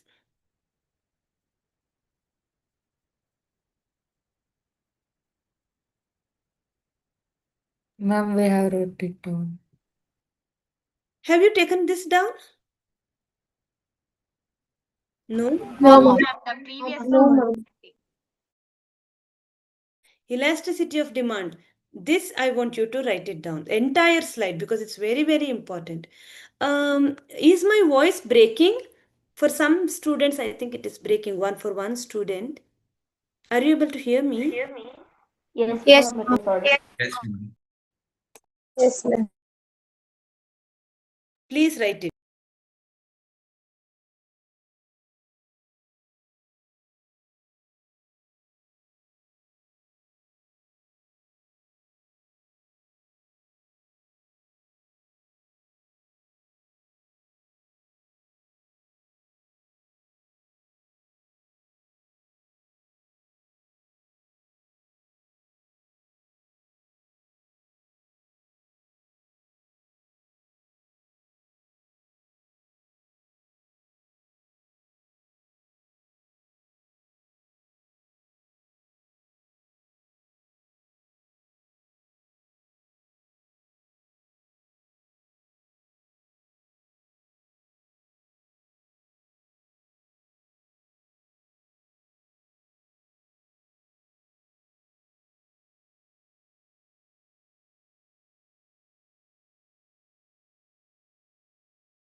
Kushal, were you absent for the last yesterday's class? Yes, ma'am. Okay. Substitute goods are those goods which can be consumed as an alternative. For example, if you don't get tea, you can shift to coffee, right? If you don't get pen to write, you can shift to pencil. So they are substitute goods which can be used as an alternative. And complementary goods are those goods which has to be used together, but it will complement each other, support each other in fulfilling the want. See, for example, pen and ink. So just with pen you can't write, just with ink you can't write. You need both pen and ink together to write, right? Car and petrol. So these are complementary goods. Am I clear? Yes, ma'am. And what is elasticity? That I haven't explained yet. I just asked you to write. Okay. That I will explain.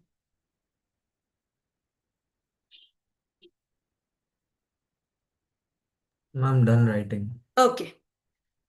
Now let us understand elasticity of demand. Okay. Everybody listen to me carefully. You know the word elastic, right? Something which can expand and contract. But the expansion and contraction doesn't happen on its own, does it? No, right? So expansion and contraction takes place when an external power is imposed on that.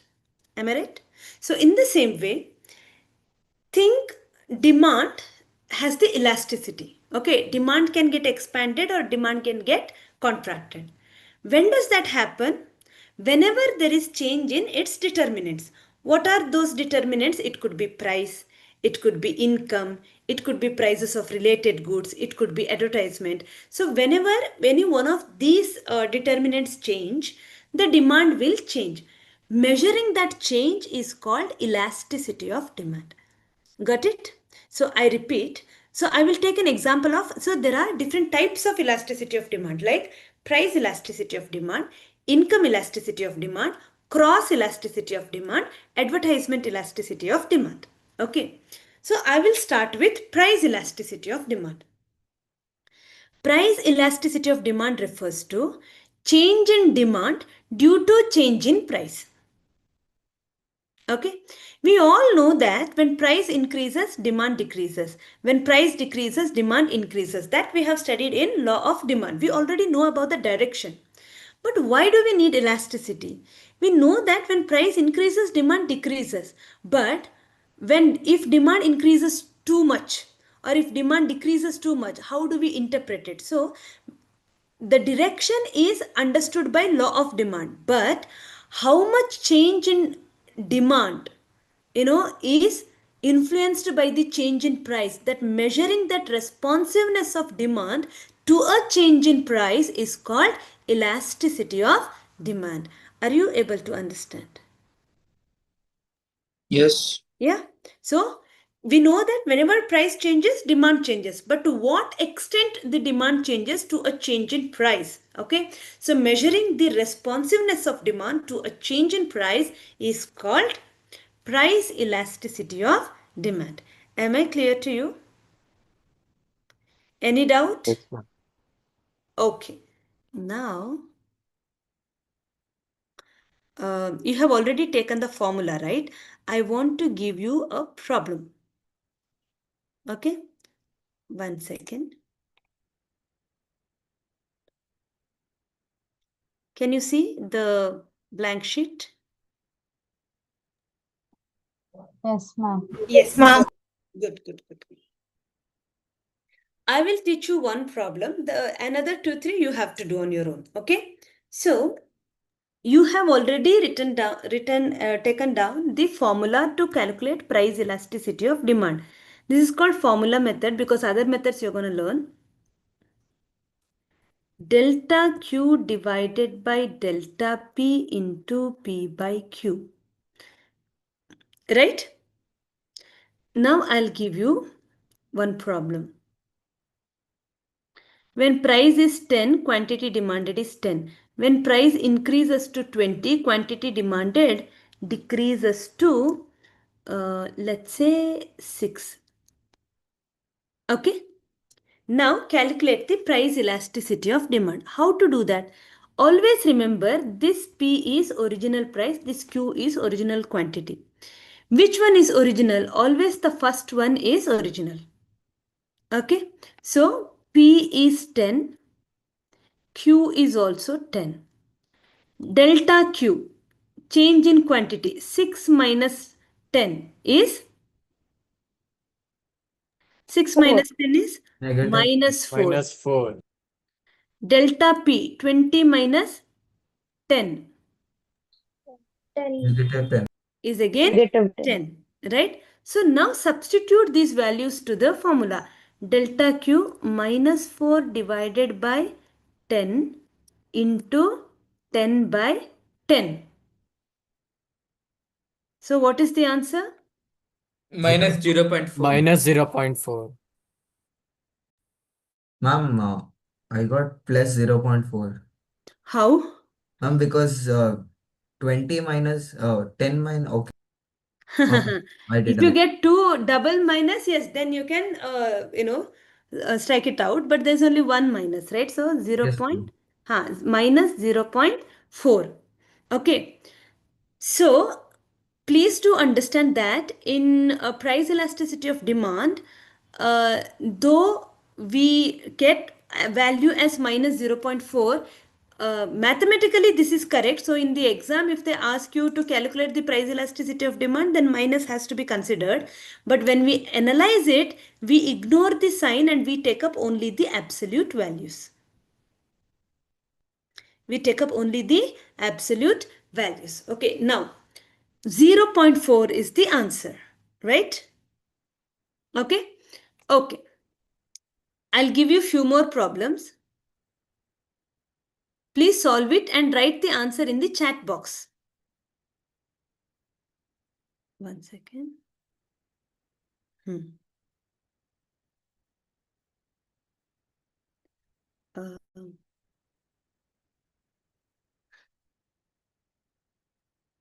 Second problem.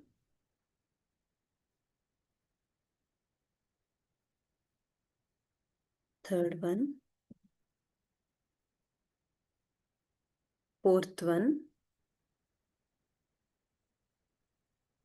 Fifth one.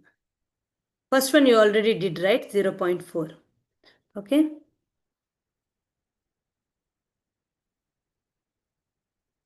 When price is 100, quantity demanded is 20. When price decreases to 80, quantity demanded increases to 45. When price is 20, quantity demanded is 20. When price increases to 40, quantity demanded decreases to 10. When price is 1000, quantity demanded is 5. When price decreases to 500, quantity demanded increases to 8. When price is 50,000, quantity demanded is 1. When price increases to 1 lakh, quantity demanded increases to when price increases to 1 second.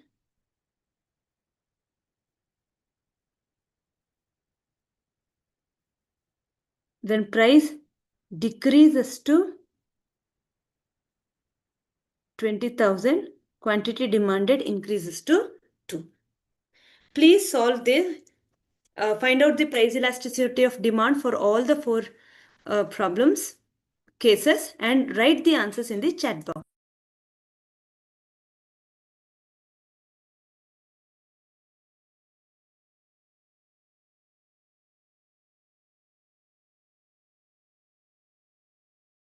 Ma'am, we should write the absolute values, no, ma'am? You can, yes, better write the absolute values for the price elasticity of demand. I do understand that you get an answer in minus, but you are writing the absolute value. Yeah.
Don't give answers for one problem. Solve all the four and then give the answers together. 2, 3, 4, 5. I'm the fourth one. Is it 560 or 500? Fourth one is 500. Sorry.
Few of you have sent only answer for 2 questions. Few of you have sent for all 4. Okay, please give me the answer for all the 4 problems.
Have you completed?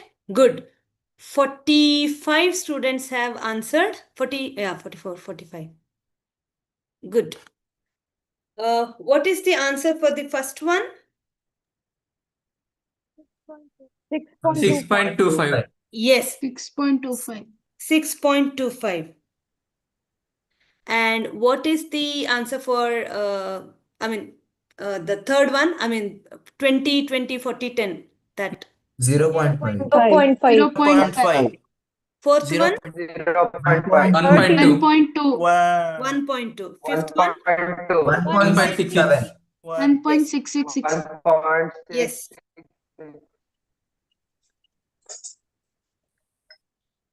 Correct.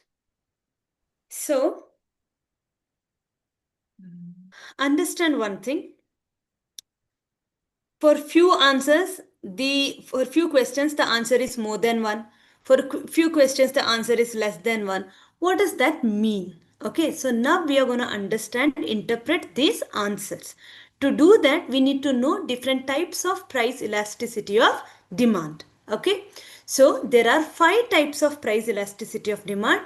We are going to discuss one by one, which will help you to understand what does it mean if the answer is 6, what does it mean if the answer is 0.5, and what does it mean if the answer is 1.25 or 1.6. Okay, so let's go and study the types of price elasticity of demand. I want you to write this down.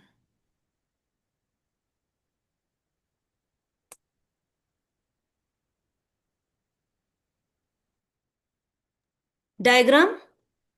Okay, and then, okay, one thing I want you to add here. One second.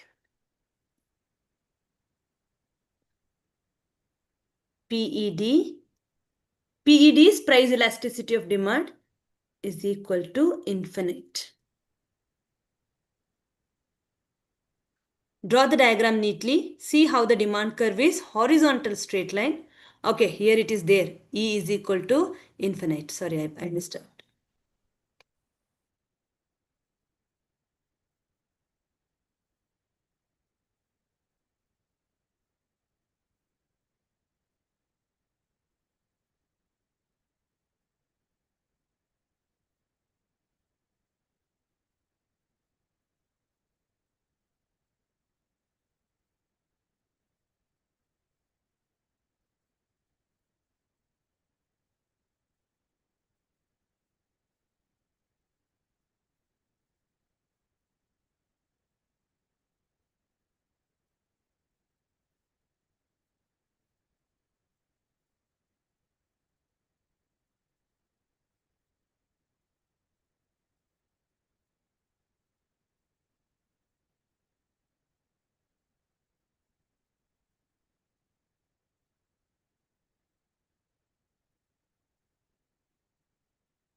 Completed?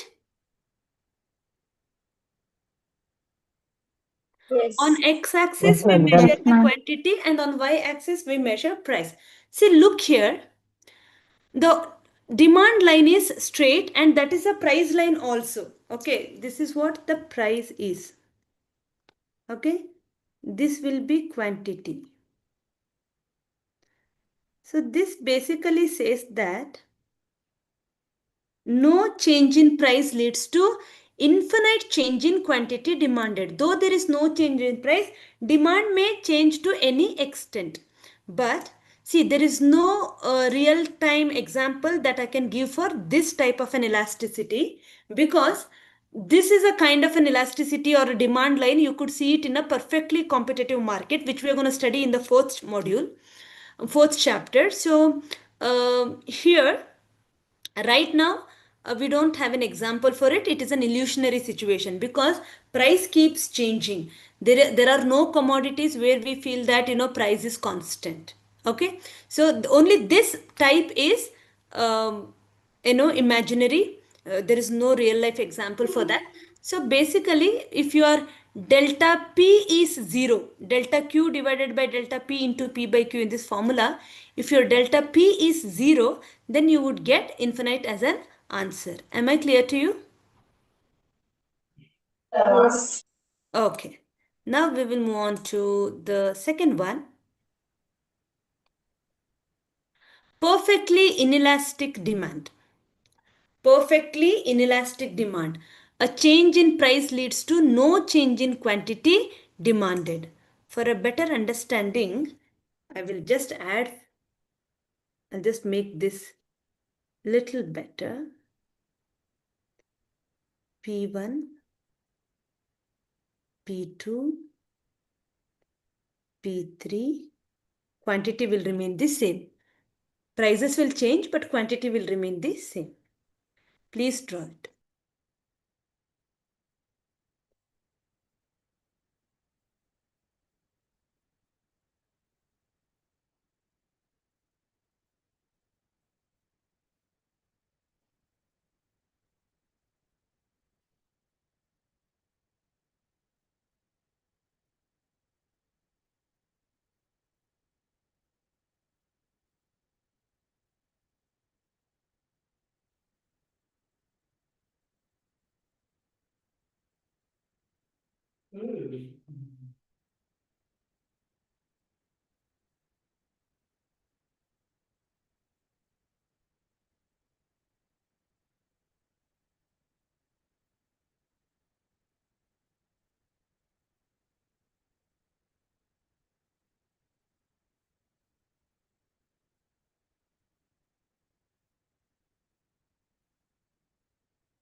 Completed?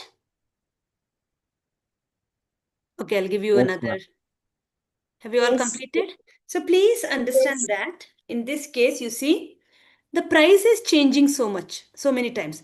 P1 to P2, P2 to P3. The price is changing, but quantity has remained the same. So if no change in price leads to, sorry, if change in price leads to no change in quantity demanded, then we call it as perfectly inelastic demand. Demand is not changing at all. So PED is equal to 0.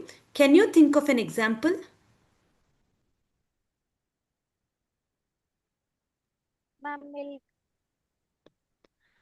Milk could be, but not okay. Yeah, but not really a good example. Medicine, yes, that is an example. Like cough syrup. Just because the price is high, we will not stop buying the cough syrup, and when a price goes down, we will not buy more cough syrup and offer the guest, would you like to have a cup of cough syrup? You don't say that, right? So your consumption of the cough syrup remains the same no matter what the price is. Am I clear to you? Right? So the perfectly inelastic demand is that case where change in price does not make any change in the demand. Am I clear? Okay. Now let's move on to the third one.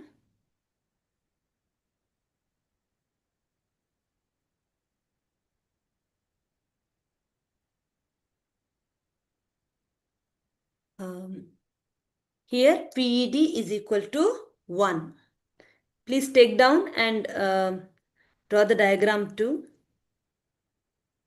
Here PED is equal to 1.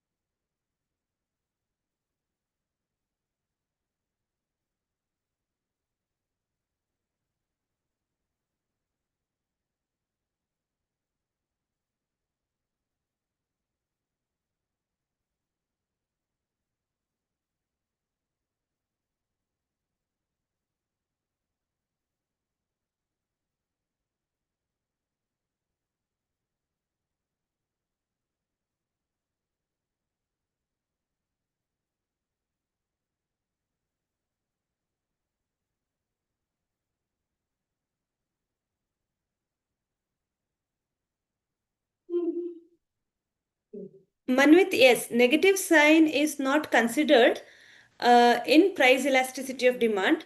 But let's say in a multiple choice question, you get your answer is 2, but in option there is -2, 2, 3, and 4. Then you please tick on -2 because mathematically the answer is -2. Only when it comes to analysis, we ignore the sign.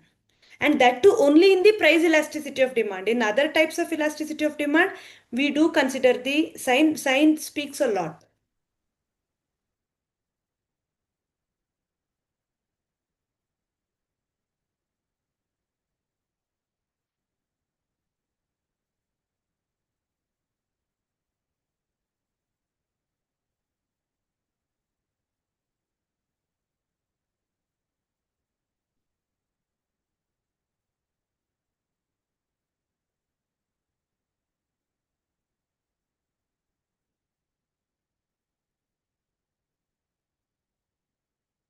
Let me know once you have completed. Done. Done, ma'am. Done, ma'am. Not it, ma'am. Give me one. Sure. Complete it. Okay.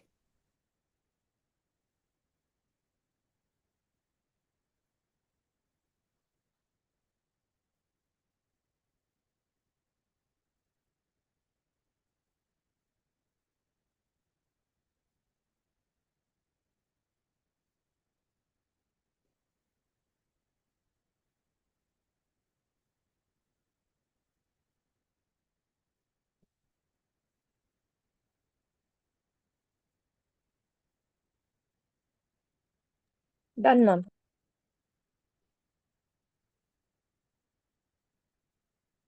Okay. So, in this case, unitary elastic demand, the change in price leads to proportionate change in quantity demanded. See, for example, if price increases by 5%, the demand decreases by 5%. If price decreases by 10%, demand increases by 10%. Okay, so the law of demand is followed, but the change in price leads to proportionate or equal change in the quantity demanded. Then we call that as a unitary elastic demand. And when you calculate the problem, if you get 1 as an answer, it means that you are talking about that commodity which falls under the category of unitary elastic demand. Am I clear to you? Comfort goods, Yes. electronic gadgets are example for unitary elastic demand. See, like in a festive season, if there is a discount and if they say that washing machine price drops down to 50%, then the chances of that washing machine getting sold is also greater, 50% greater sale will happen.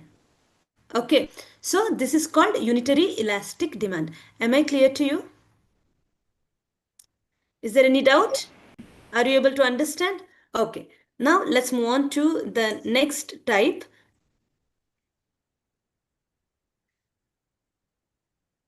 Okay, in this, one second. I want you to draw only this diagram, not this one. Okay. This is the next one that, okay, only this one. Oh, can you see that? It is elasticity is greater than 1. PED is more than 1 or EP. EP is again price elasticity. Elasticity is greater than 1. It also known as relatively elastic demand. It has got another name. Relatively elastic demand. Please take down and draw this diagram.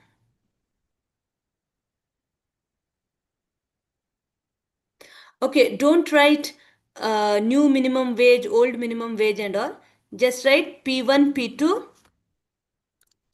Okay, Q1, Q2. That's more than enough. Like this is P1, this is P2, this is Q1, this is Q2. Please see the demand curve is little flatter, right? It is flat. Draw it clearly.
I repeat, your demand line has to be flatter, okay?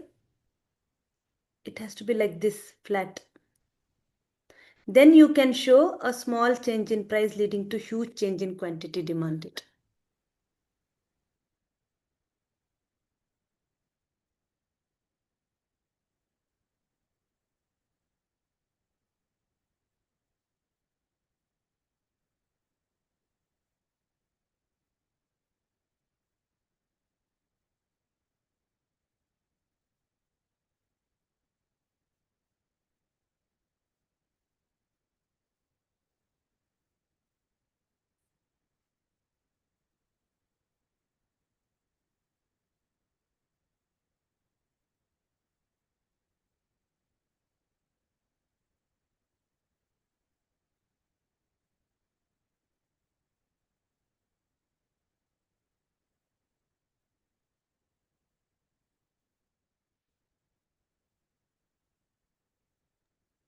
Ma'am. Okay. Shall I start the discussion? Look here, the change in price is very small, but the change in quantity is larger than the change in price. So, PED is greater than 1. See, in your example, the problems that you have solved, you had answers like 6, 1.25, 1.666. So all these commodities will fall under this category. Relatively elastic demand or elasticity is greater than 1. Relatively elastic demand. So it means that small change in price leads to huge change in quantity demanded. Okay, I repeat, small change in price leads to huge change in quantity demanded, or a change in price leads to more than proportionate change in quantity demanded. For example, if your price increases by 2%, if your price increases by 2%, the quantity demanded decreases by 10%, more than 2%, then it is relatively elastic. If price increases by 5%, the quantity demanded decreases by 15%. So if anything more than 5%, then it is relatively elastic demand. Are you able to understand the concept? Clear? Relatively elastic demand? Yes, Yes, Okay. ma'am. Now give me an example. In which case, what is the kind of commodity which will, even a small change in price will bring huge change in quantity demanded? Gold, crypto. Yes, yes, luxury goods, gold, crypto, and most of the speculative goods like land, real estate, okay, apartments. So even there is, see, when they say that the gold price has gone down, how much does it go down? Is it some 20-30%? No. Less than 1%. Less than 1%, right? But the demand increases by more than 20. 1%. So it means that these things fall under relatively elastic demand. Very good. So are you able to understand? Good. Yes. Now we will move on to the last type.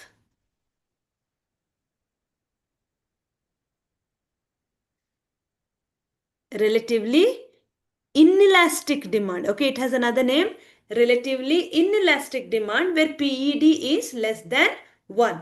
Please draw the diagram and write down the explanation.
Done. Not yet, ma'am.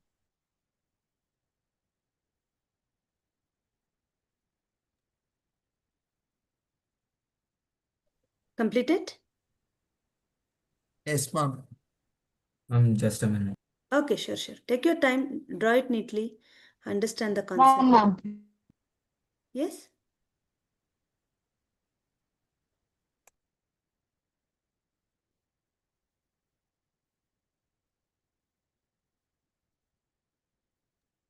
Done, ma'am. Yes, ma'am, done. So you can see here, if the elasticity is less than 1, like you got 0.4, 0.5 as an answer, right? The first problem was 0.4, then I think third one was 0.5. So in these cases, what happened? No, those are the cases of relatively inelastic demand. You can see it in the diagram that a huge change in price leads to small change in quantity demanded, exactly opposite to the relatively elastic demand. So if price increases by 5%, demand decreases but less than 5%. A change in price leads to less than proportionate change in quantity demanded. If price decreases by 10%, demand will increase probably 2 or 3%. Then that is called relatively inelastic demand. Are you able to understand? Can you think of an example for relatively inelastic demand? Ma'am, Ma'am, like coffee, tea. commonly used products. Yeah, most of the, I mean, can you give me a few examples? Name it. Coffee powder, tea powders. No, Flour. coffee powder, tea powder. Actually, the coffee powder, when decreases, demand will be more for that because The coffee and things, all are expensive things now.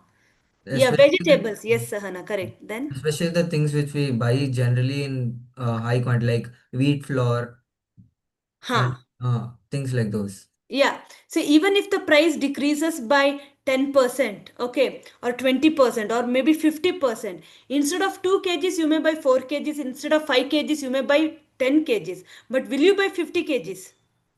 No, right? Because it is perishable, right? Fruits, vegetables, flour, cereals, milk, these things, even if the price decreases or increases drastically, neither we can reduce the consumption drastically or nor increase the consumption drastically. Are you able to understand? So the change in demand would be less than proportionate to the change in price. So these are the 5 types of price elasticity of demand. Able to understand? Clear with the concept? Okay, good. Anybody want an explanation for any of the types of price elasticity of demand? Yes, ma'am. The first one I didn't got it. The first one, uh, no change in price leads to infinite change in quantity demanded.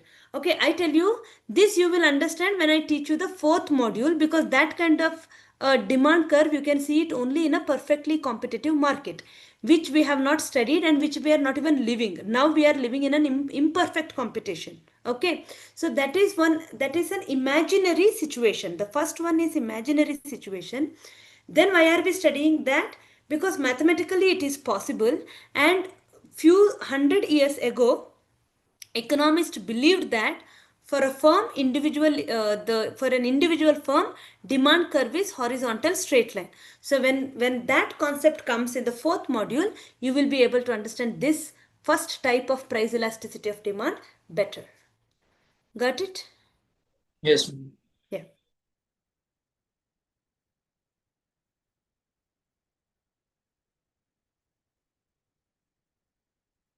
Okay, next is point elasticity. I just want you to read the entire thing but take down only this. Read it. Okay, this might be a difficult word. It only means that infinite. Okay.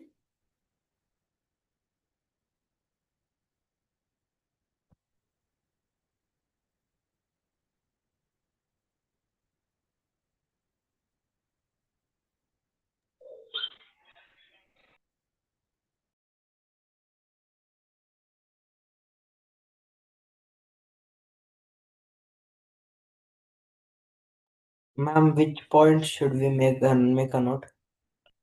The last one. Formula 1. Lower segment divided by upper segment. Thank you, ma'am.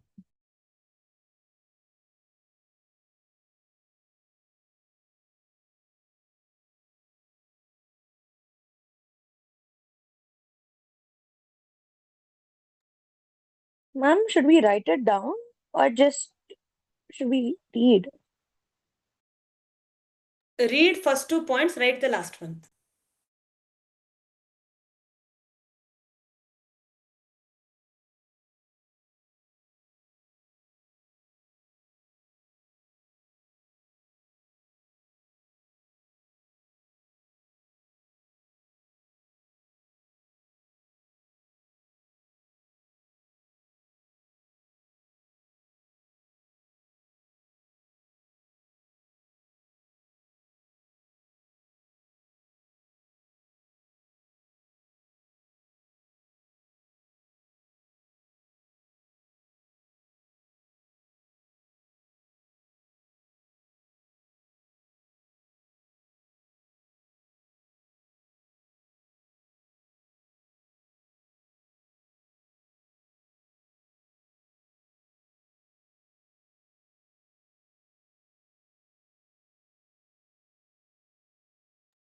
Completed?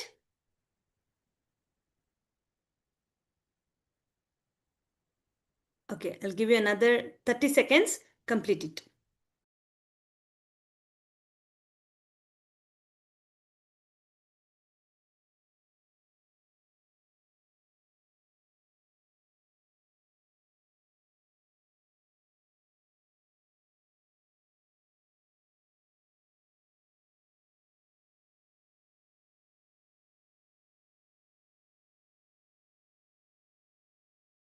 Completed? Yes, ma'am. Okay. Everybody, listen to me carefully. This is again about the price elasticity of demand, but a different method to measure the price elasticity of demand. That is called point elasticity of demand, where we try to measure the elasticity of demand at a particular point on the linear demand line. It is not about a curve. It is about the, I told you, right? Demand can be of a curve or a linear. So it is about the linear demand line. To understand what is lower segment divided by upper segment, let's take one example that will very clearly help you to understand the concept. Okay? Be with me. By the way, am I fast? Are you able to understand? Okay. Or am I too slow? Ma'am, it's proper only, ma'am. Okay. So now be with me. Let's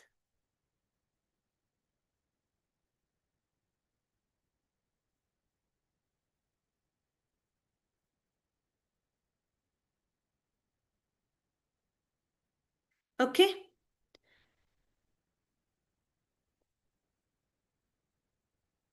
This is a demand line.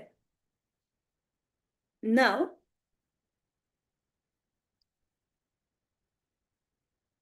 I am parting it.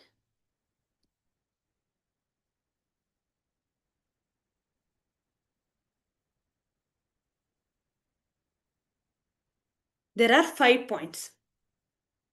A, B, C, D,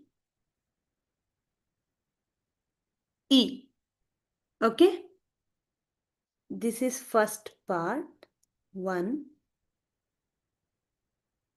2, 3, 4.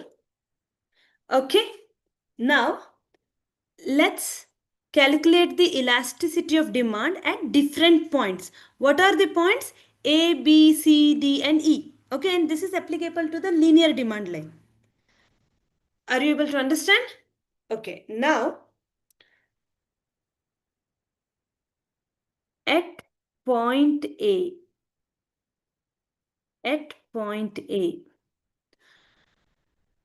lower segment divided by upper segment, correct?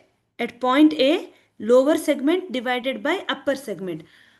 After A, how many segments are there? 1, 2, 3, 4. Correct? So, AE divided by above, how many is there? 0. 0. Or I will write 4 divided by 0. Okay. So 4 divided by 0 is how much? Infinity or not defined. Yeah, it cannot be defined. Okay, basically it cannot be defined. So I will write it as infinite. Okay. And then at point B, lower segment is? BE3. Very good. BE divided by BA. BA. Yes. So 3 divided by 1, which is 3. 3. Right? Very good. At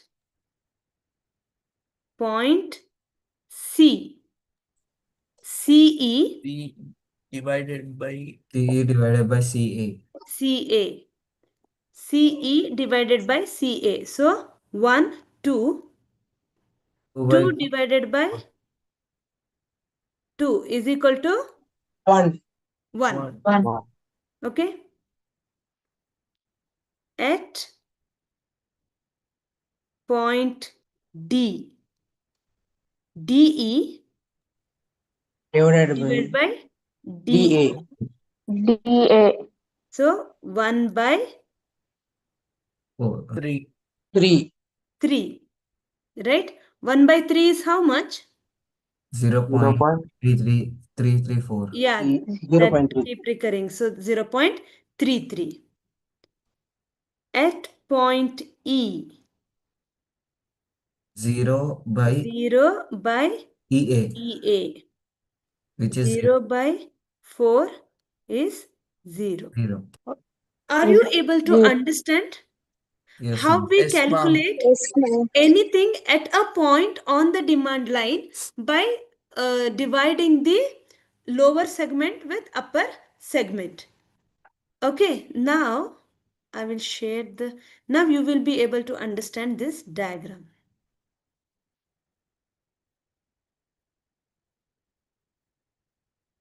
See here.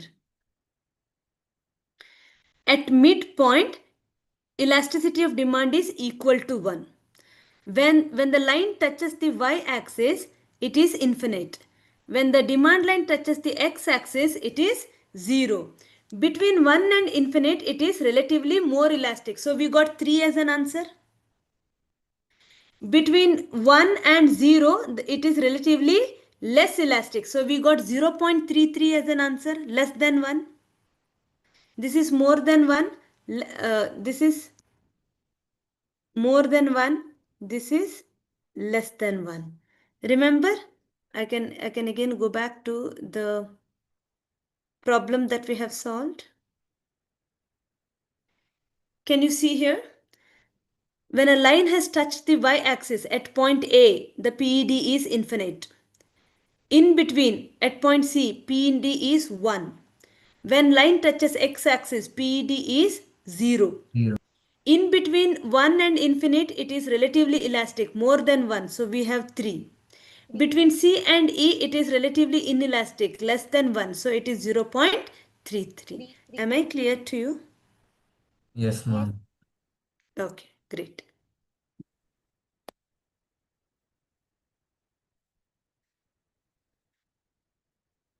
Now,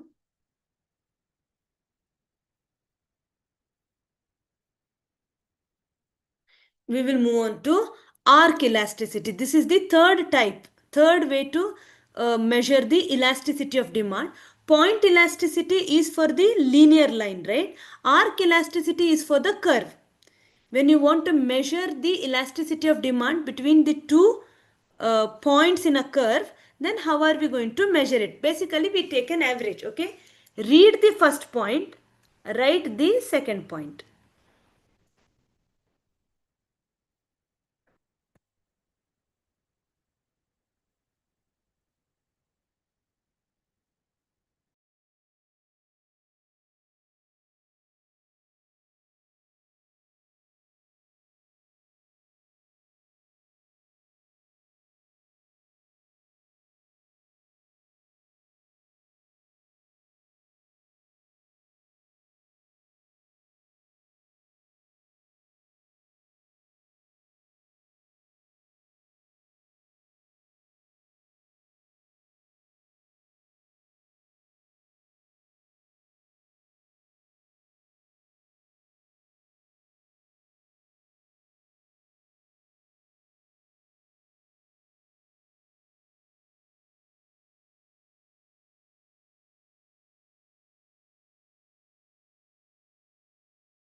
Excuse me, ma'am. Yes, please. Ma'am, I have a college meeting, so can I drop off at 8:30? Uh, yeah, okay. Is it compulsory to attend? Important thing? Yes, ma'am. It is an important thing, so that's the reason. Okay, okay, okay. Yes, Thank you, ma'am. yes.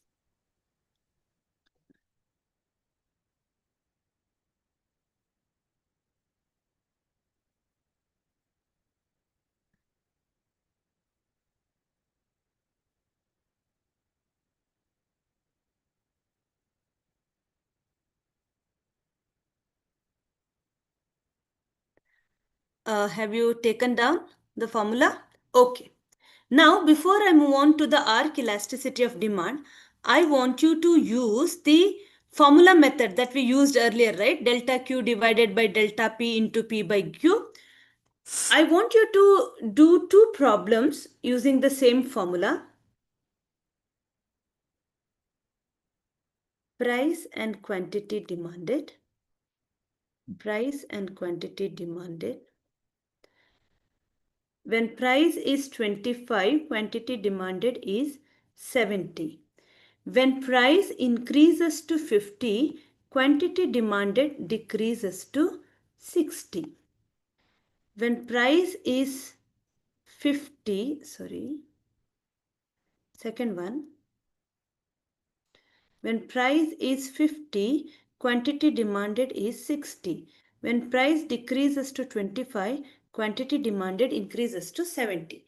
I want you to solve these two problems and give me the answer in the chat box.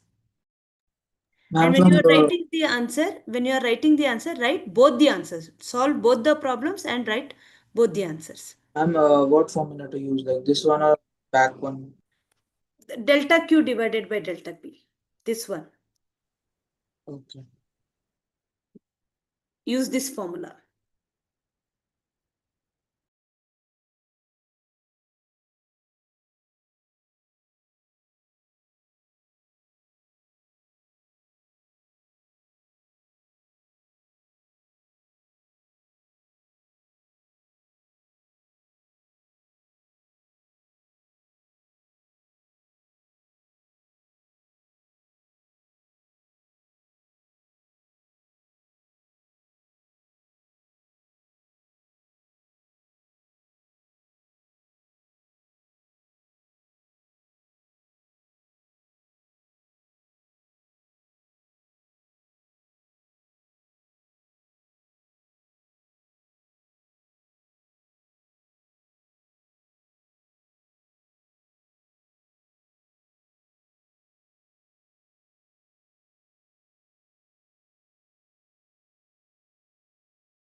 Done, ma'am.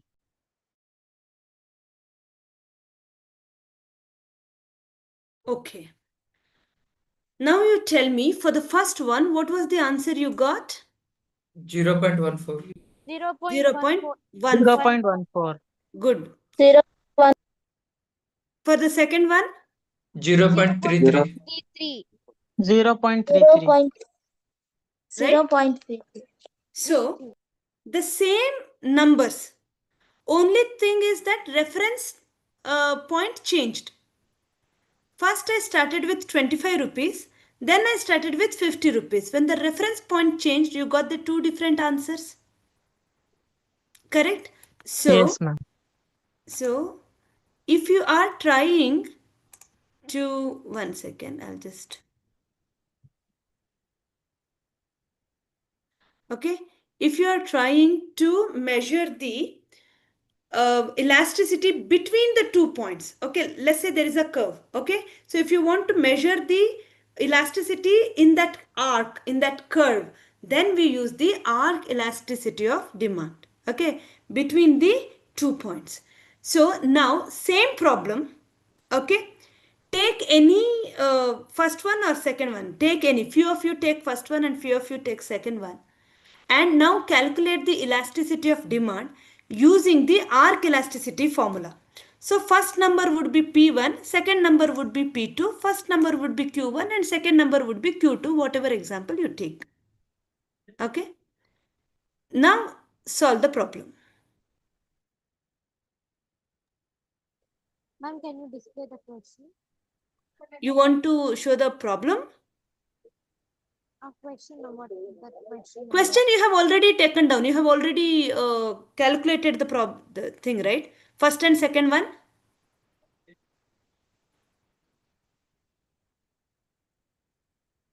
Am I audible to you?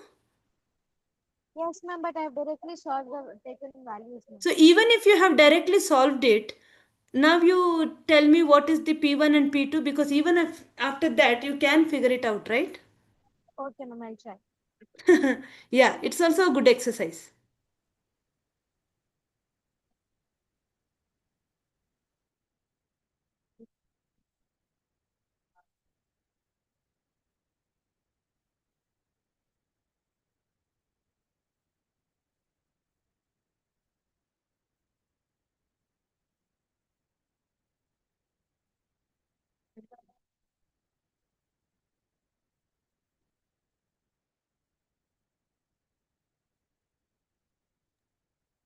If you are still not able to figure out what is the original question, you please let me know. I can show you the screen.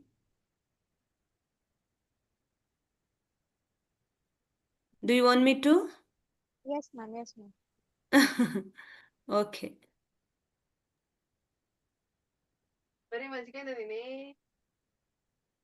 Please mute yourself.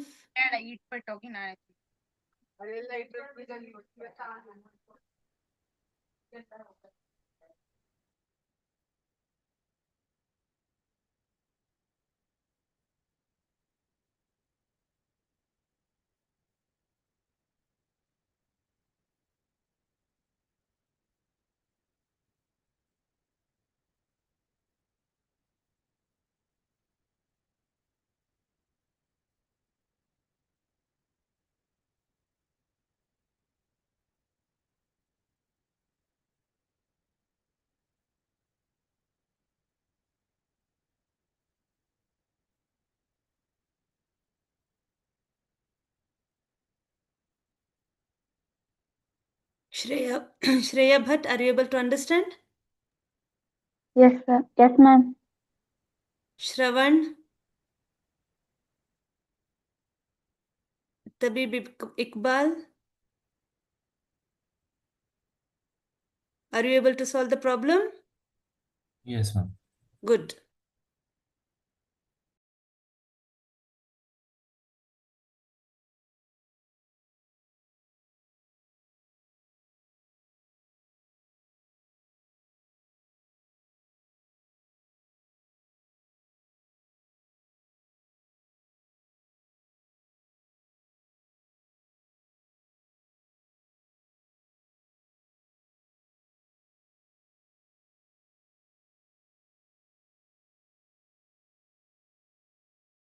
Okay. What is the answer that you got now? 0.23. Yes, ma'am. 0.2. So basically, it is the average of the first two answers. Correct? Yes. ARC method is that. Are you able to understand? I'll give you one more problem. Solve it. Just to, get used to the formula. Otherwise, you will forget the formula. So, one more problem. Problem 3.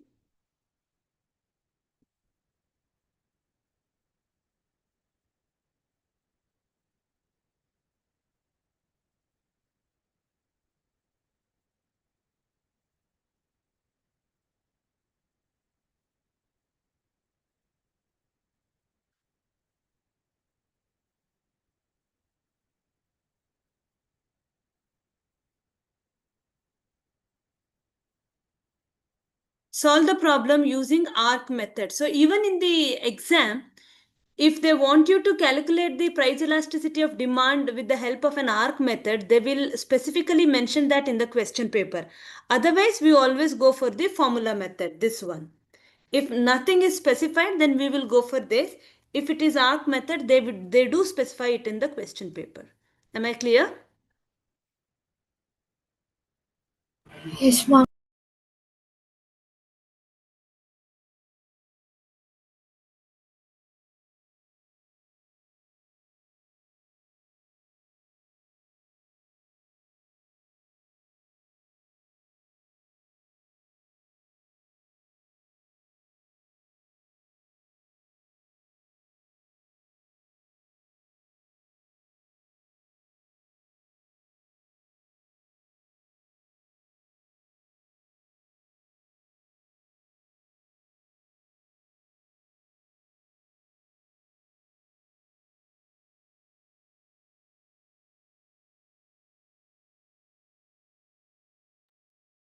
Ma'am, just for example 3, we have to calculate delta Q by delta. No. Don't have to do that. You can directly go for the arc method. Okay, ma'am. Yeah.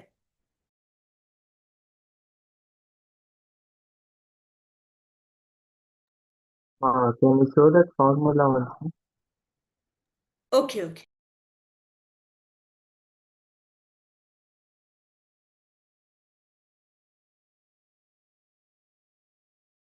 Have you not written it down in your book? I asked you to.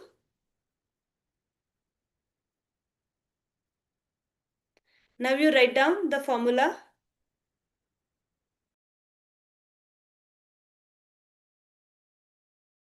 Yes, ma'am. Thank you.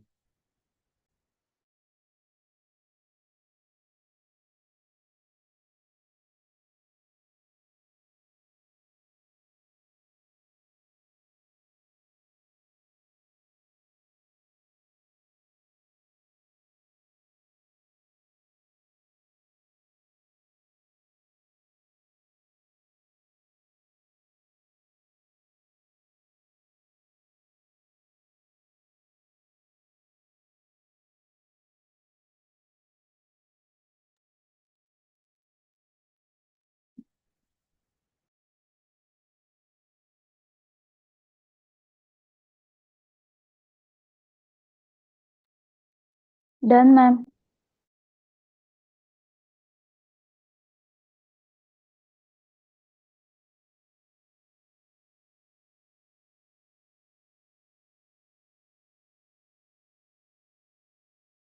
What is the answer? 1.5. 1.5. Okay. So that is elasticity of demand using the arc method. I hope you are clear with this method. So we have Excuse me, ma'am. studied. Yes, please. Ma'am, in the arc elasticity formula for the Q2 plus Q1 and P2 minus P1, shouldn't there be by 2 divided by 2? No. Are you talking about the textbook formula? Yes, ma'am. That is the first step. Now I have come to the last one. Okay. Yeah, this is the final one. Okay. Okay, Thank that will only make things all the more complicated. So I have just simplified it. So basically by two, but so basically it is an aggregate of two things, right? Two prices and two quantity. Yeah, correct, ma'am. Huh. So So like instead of when we're solving MCQ, we can just use it. I have inversed it, right? After that, you see, you check Yes, it. yeah. Okay, so it would be easier for many people to remember, because Yes, when the ma'am. number comes, it becomes all the more confusing to many people.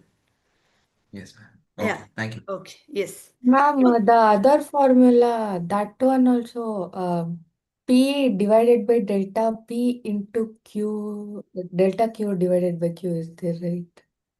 Yeah, That is, that's again final one I have given you. They all show how it is derived.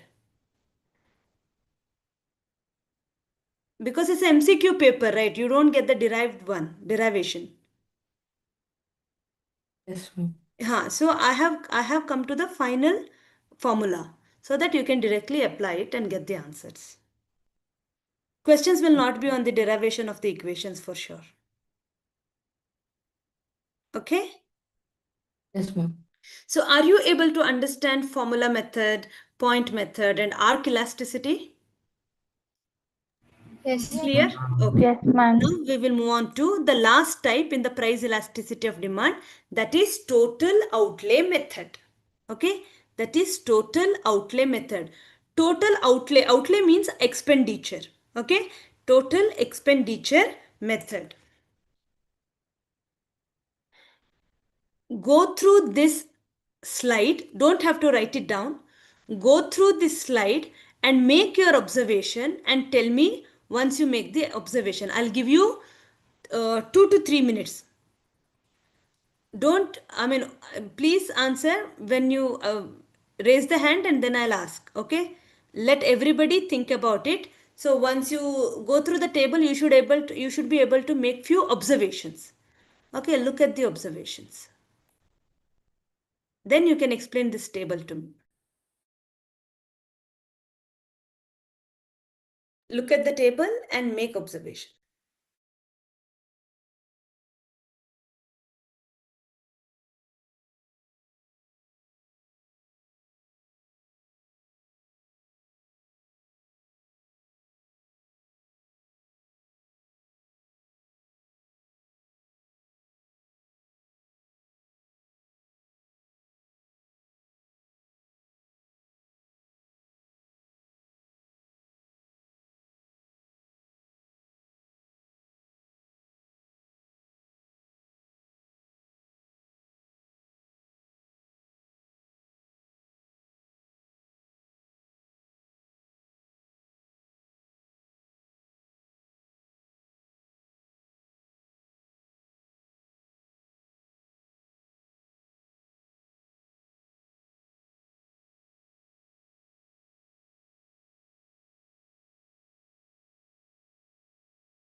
Ready? Yes, ma'am. Yes. Can someone explain this table to me? Yes, Anish? Ma'am, the total outlay is basically the product of price and the quantity demanded. And when the Yes. price is more and the quantity demanded is less, ED or the elasticity demanded is more. Hence, the price as it is more, the demand is less. And when we just get down to the table, when it is nearly equal, the price and the quantity demanded, ED is equal to 1, which means that the demand and price are equal and there is no much difference in them. Wait. Okay. Anish, uh, that is not what this table is trying to say. Good attempt, but good observation. Okay, everybody, look at the table. Okay, so you can see that in all the cases see here, when price is decreasing, the demand is, the demand is increasing. Look here, demand. This is total outlay, or you can also consider it as total revenue. What is total revenue? See, I'm a shopkeeper. I have sold 10 units of pencils and one pencil costs 10 rupees. So what is the revenue that I have earned? 10 into 10, 100 rupees, right? So total revenue is the price into quantity. Okay. Total outlay means expenditure, because if I have sold 10 pencils, that means that somebody has bought 10 pencils, right? So for them it is an expenditure. So total revenue, total expenditure, both are correct. Okay, so now look at the table. Look at the table. Till here, till 7th, okay, when price is decreasing, total outlay is increasing, right? 10 to 18, 18 to 24, 24 to 28. When price is decreasing, total outlay is increasing. Demand, definitely when price decreases, demand increases. Okay. So the total out, you have to look into this column and this column. That's it. When price is decreasing, total outlay is increasing. then elasticity of demand is said to be greater than 1. So in simple, I can say that if price and total outlay move in the opposite direction, or when price is increasing, total outlay is decreasing, 28, 24, 18, 10, then it is decreasing. So if price and total outlay move in the opposite direction, then elasticity of demand is more than 1, relatively elastic. Whatever may be the change in price, if total outlay remains constant, then elasticity of demand is equal to 1. Are you able to understand? And when price is decreasing, total outlay is also decreasing. If both of them move in the same direction, then elasticity of demand is less than 1. Am I clear to you? So I repeat, everybody. See here, no calculation. We just have to look at the movement of the price and total outlay. If price and total outlay move in the opposite direction, then elasticity of demand is greater than 1. Whatever may be the change in price, but if the total outlay is constant, then elasticity is equal to 1. If price and total outlay move in the same direction, when price decreases, total outlay also decreases. When price increases, total outlay increases. Then elasticity of demand is less than 1, or relatively inelastic demand. There are no 5 types that we can identify here. We identify only 3 types. Okay? Clear? Are you able to understand? Okay, now if you have understood that, then this table makes sense, and then you can copy it down. Yes, please write down total outlay method. Same thing, whatever I have explained is expressed in terms of written in the table.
Ma'am, TR is? Total revenue. Total outlay or total revenue, they are same, right? Okay, okay.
Mummy पूछो first done ma'am Mute yourself.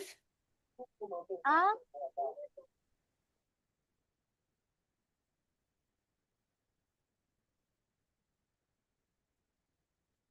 Have you taken down? Yes, ma'am. Yes, ma'am. Okay. So we have studied all four types of ways to calculate the price elasticity of demand. Any doubt? No, ma'am. no, Clear ma'am. with the concept? Okay. Now, Yes. determinants of price elasticity of demand, very, very important. I just want you to take down these points and leave at least 2 lines in between, because when we discuss it, I want you to write down the points. Okay. Not just 2 lines, at least 3, 4 lines between the points, because I don't have enough time to start this. Once I start it, I want to finish all the 8 points together. So please take down 8 points. Take down determinants of price elasticity of demand and then these 8 points.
Done.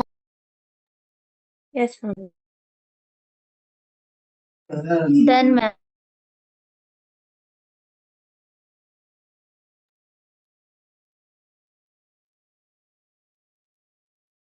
Have you all completed? Yes, ma'am. Completed.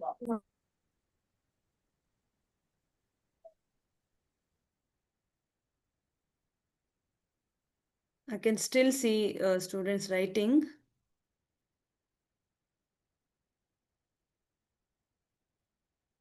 I hope you are writing the same thing.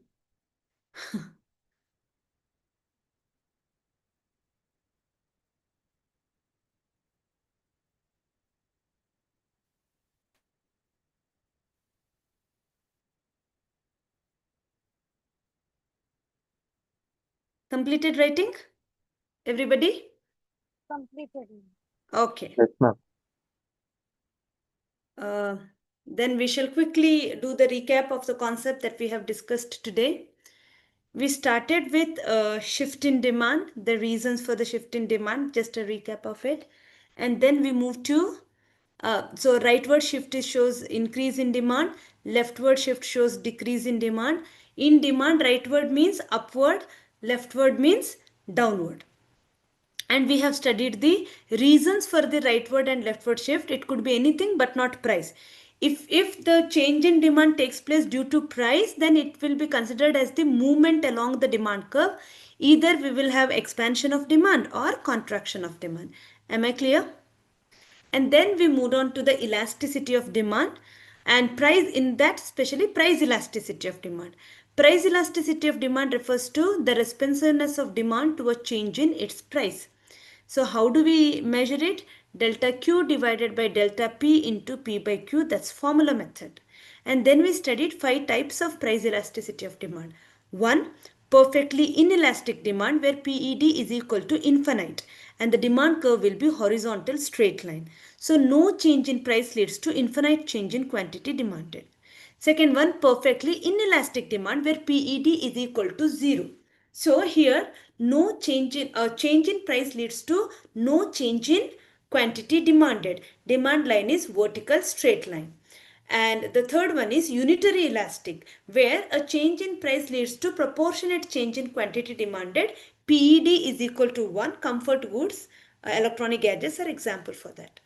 Then we studied relatively elastic demand, where elasticity of demand is greater than 1. Small change in price leads to huge change in quantity demanded, or a change in price leads to more than proportionate change in quantity demanded.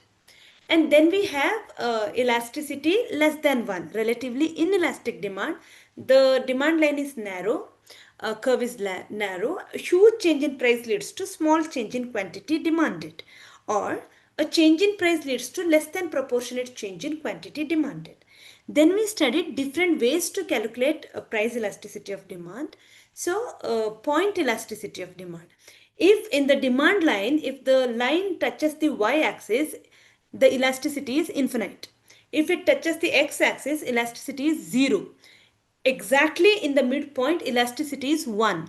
Between 1 and infinite, it is more than 1. Between 1 and 0, it is less than 1. And then we studied the arc elasticity of demand. Basically, it is an average of the 2 points. And then the third one is total outlay method. If price and total outlay move in the opposite direction, then PED is greater than 1. Whatever may be the change in price, if the total outlay remains constant, then PED is equal to 1. And if price and total outlay move in the same direction, when price increases, total outlay increases, when price decreases, total outlay decreases, then it is called relatively inelastic demand. And then you have written down the determinants of price elasticity of demand, which we are going to discuss it in my next class. Are you able to understand? Ma'am, percentage method is not there, ma'am. Percentage method is percentage change in quantity demanded divided by percentage change in price. That's the formula. I have given you the formula. Yes, ma'am. It was there. So that is percentage method. So basically you measure the change in the demand due to change in price. That's it. How much percentage wise it has changed. Yes, ma'am. I got it. Even in that, proportionate remains the same. In 5 types of elasticity, I told you while giving an example. If there is 5% change in price and 5% change in quantity demanded, then it is 1.